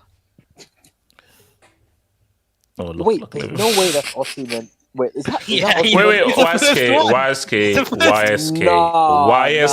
YSK, can I leave? Can we leave, please? Can we leave? Can we leave?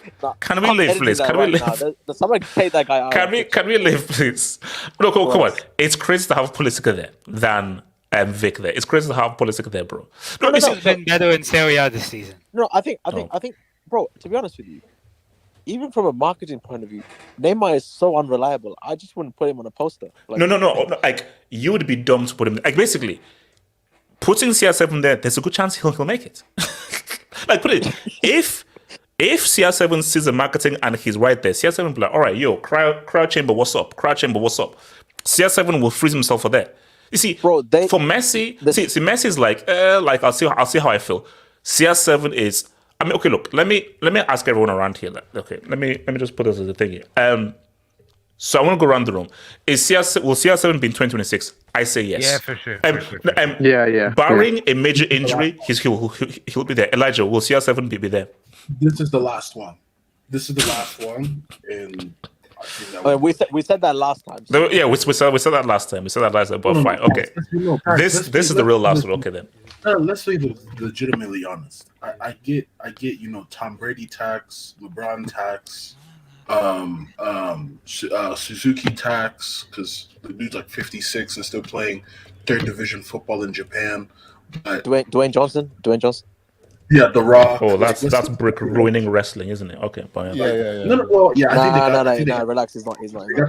Trust me, I'm dropping a vid. YSK, I'm dropping a vid on that dude. No, YSK, he's now Dwayne Johnson. I don't know who The Rock is. He's now Dwayne Johnson. He's now Dwayne Johnson, bro. YSK, he has the all these Cody Dick riders need to calm down. No, please. I'm dropping a vid. I'm dropping a mixtape. So, Nomad, does Cristiano make that World Cup in 2026? Yeah, of course he makes it. He makes the 26. And HH, if he wins the World Cup, right? Then he's the GOAT, yes. Yeah, no, he's not the GOAT. He's top 3. He's still top 3. He's still not touching Zizou, not touching Pele. He's still barely top 3. But yeah, he'll be top 3. But also, HH, don't be surprised if he hangs on till Euro 28. 28? Oh my God! Why did you say no? Why did you say hang on? If he wins the World Cup, no matter what do you mean by hanging on? I say that he's going to need a walking stick and a defibrillator. Or hell no. Why stop there? 2030 is in 2 years. No, he won't make 2030. No. He won't make 2030. He's going to play a World Cup with Junior. He's going to play a World Cup with Junior. So he's making the 26. He's making the 26 World Cup. If he wins, right? If he doesn't win it, then that's it. He takes an international retirement. But if he wins it, he could make it till Euro 28. I don't think he'll retire if he wins it. Bro, wait. Ochoa will definitely be there. Ochoa ends missing a World Cup in Mexico, bro, and he's going to be 41. No. Ochoa will play. I promise you that. No, he'll be there. Goalkeepers can't play. Actually, wait, hold on. Wait. Do you guys remember Blanco? Was it Blanco, the guy with the frog dribble? Yeah. Bro, that guy was a legend. That was the most ridiculous thing I've ever heard. But you know what I've been trying to find. Now I don't know whether you remember this. Campos.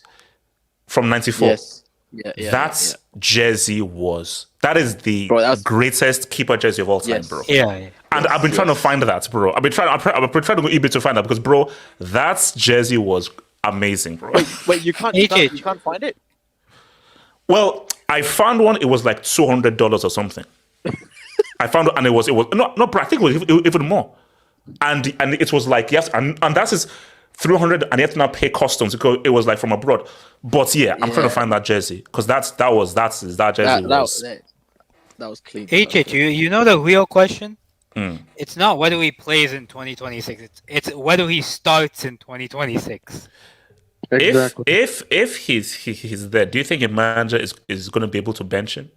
Bro, be realistic. What crazy star does Portugal have to play up front instead of him? Wait, hold on. Spritz is crazy, bro. Guys, Fritz I said they will both be there. Wait, is this ever going to end? Will this ever end?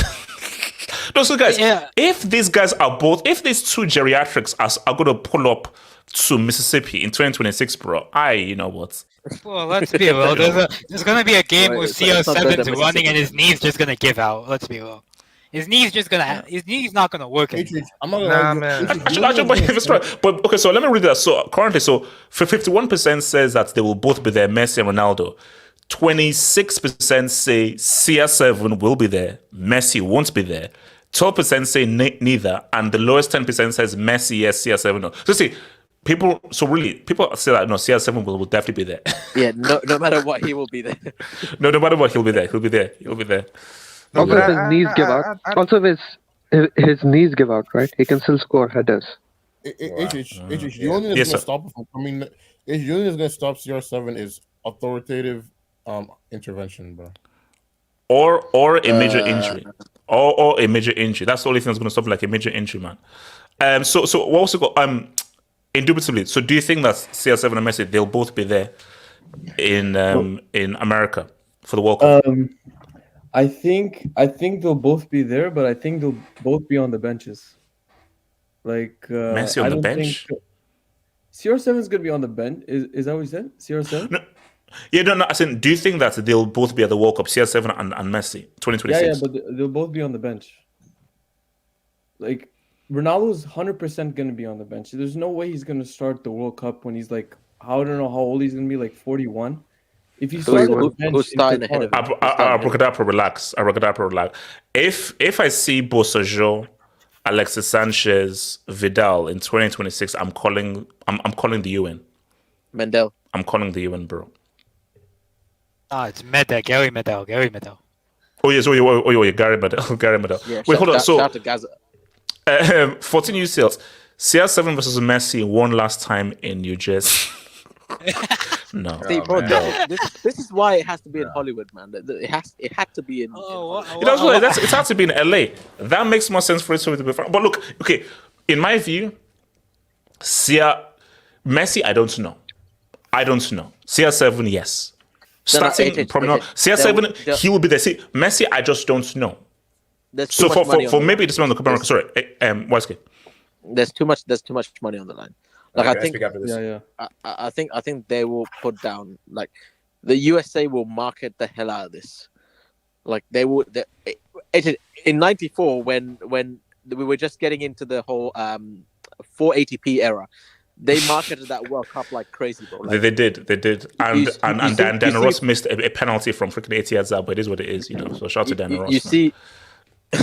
You see footage. And you see the way they market it in the streets, in the shops. Like they went all out for that era. Now we're talking like the involvement of Apple. I think Apple will definitely be involved in somehow because Spielberg is doing the opening ceremony, bro. It's gonna be a shot. Spielberg is gonna do the opening ceremony. There's gonna be too much money thrown at these individuals, and hey, don't be surprised if Neymar shows up to that as well, because you know that guy likes his bread. So, if you're gonna throw that much money, I think why not? Because Messi's done his thing now. He's got nothing to prove. Cristiano, obviously, he'd listen. Cristiano would take the World Cup in whatever form it comes now. Like I don't think he's even bothered if he plays. I think as long as he shows his face there, I think he'll be fine. And if we're being honest, other than them, you can't promote Haaland because he's not going to be there. Let's be honest. Mbappe is the only other superstar that you can really promote. but I don't think he's not got the same level of star power that Messi and Cristiano has in the US. And then who else? Bellingham's not that big of a star in the US still. Yeah. So basically, I think so. Basically, they both use them. Actually, hold on. Let me bring in real quick. 87 before we need to go. 87 thoughts. Yeah. So you're asking like whether Messi and CR7 will be there? Yes.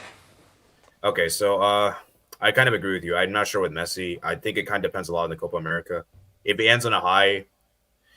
See, the thing is, like, I think you guys, someone made a point earlier that the USA probably wants him to be there for the World Cup, because of, it's his probably still be in Inter Miami that time. So I don't think it kind of depends on how the Copa America goes, in my opinion. If it goes very well, then I think he will maybe stay for the World Cup and then maybe like come off the bench and have that kind of thing. Because I don't think he'll be started that time.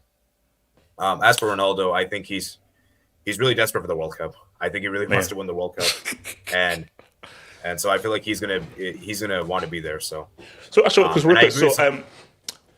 do you think MetLife is a good venue for the final?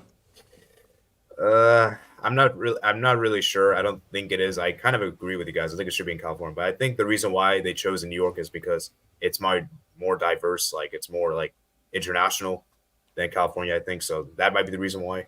I don't really know any other reason why they would choose New York over that California. Yeah, I think that's bro. I better not see any rats in the live broadcast. Shout out to Ratatouille, man. Shout out to Ratatouille. What's up? Wait, indubitably, what are you saying? The reason they're choosing New York is because it's like the capital of like America, but also because it's not the capital, but it's like the center of America. But the main reason is because of transportation. Like the transportation in New York is way better. Yeah, that's a good point. Yeah, that's what I read. But are we saying taxi tax? Subways and stuff. To be fair, the stadium subways. Yeah, and also because it's like London, like because LA is very very spaced out. It's like super spaced out. It's really crowded. LA. It's not in New York though. It's like a little bit outside of New York. 10 minutes away. Yeah, bro. It's in Jersey. So is it in New York or is it in New Jersey? New York has its own station. Yeah, his own train station. The train station before that is where this is. The distance between that by train is like 7-8 minutes. Yeah. I mean, it's by the bridge, isn't it? Huh? Yeah, it's by the bridge. Yeah. Yeah, it's close by. But the stadium looks horrible. I think it's so. Huge. It looks horrible.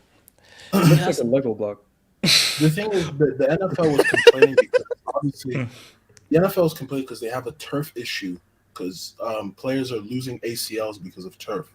So FIFA is going to install pure grass for all the stadiums. Yeah. So okay, wait, hold on. Let's just roll out. So whimsical thought. Thank you, Levinsky. I digress. Hope, do you remember Colombia versus Roy Hodgson's Switzerland? Colombia's game was one of the best performances I saw in the '94 World Cup. I think I vaguely do, but what I do remember is Escobar. Because Escobar scored an own goal, which I think Colombia lost that game, and then he was then killed when he now went to Colombia. You know what's so crazy? So when we were in school in Nigeria, every time someone would score an own goal, we'd say, Escobar. Kids. Look, we were crazy. Grandma kids, man. Just three. Maybe because they had the '94 final in West Coast. No, bro. 94 was so long ago. I don't think they're doing like, West East. I do think that 87 is right. I think it's maybe an accessibility thing because when you're thinking of like promoting the final, getting media people there, also LA traffic is. You have to imagine this ain't Super Bowl, bro. Yeah. But here's the thing, though. So I was no. Okay, so I was watching like a basketball program, and they were saying like when they held the All-Star weekend in New York, they said that it was a mess because it was so crowded. But I think they said like as crowded as New York is, LA is even worse. But I think that if LA is more spacious, would it just make more sense to have it in a place that's a lot more spacious rather than a place where it's all so chock-a-block and so? Because the amount of people that will be going towards the stadium for the final is going to be crazy because that's going to be sold out. I just realized something. The New York, the time zone difference is also maybe the key because obviously New York is 3 hours ahead of California.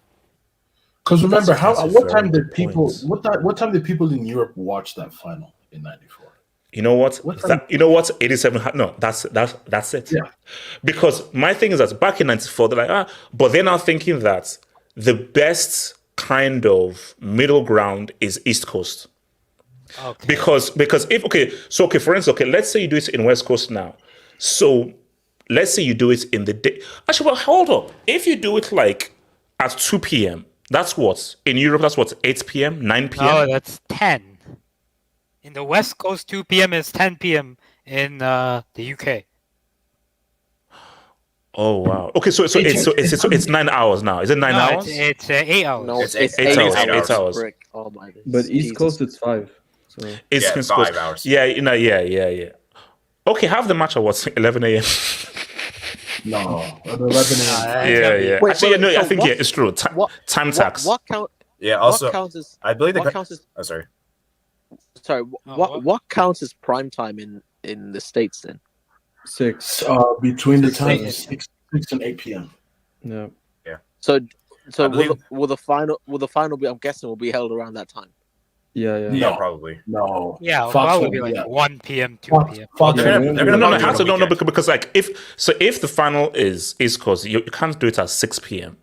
No, you have to do it at like I 1 p.m. compare it to 2 like p.m. when was the 2014 held? Because Rio's only 1 hour ahead of New Yeah. York. So when was Yeah. that held? That was Like that that final was daytime. definitely in the daytime. Yeah, was a but, daytime this final, yeah. this final will probably be then too. So You gotta shout out think to about- Winslow thoughts. I reckon the time zone plays a factor for the final stadium. EST is better suited for the international viewers. You see, I think you know what, that's it. But my thing though is that is that the best stadium in the East Coast? Now that's the question. It's the biggest stadium. It's the but biggest. it's the Yeah. ugliest. Biggest. And then the third place game is in Miami. So Okay, I just checked. Qatar hosted. Yeah, go for it. Yeah. Edison, go for it. Oh, I think you muted by mistake. Yeah, no, Right, yeah. For me, look. If it was hosted in Miami, you know that guy's going back to back. So You know, he's winning the Copa. Copa's already hosted in Miami. Okay, guys, look, but Oh, okay, remember, guys. I'll see. Remember, guys. Monday members hangout. Members hangout on Monday, where anything goes, including Winkerness and its craziness. And this will be on Spotify and Apple Podcasts as well. So peace out, stay true, one love, peace out. Hala Madrid.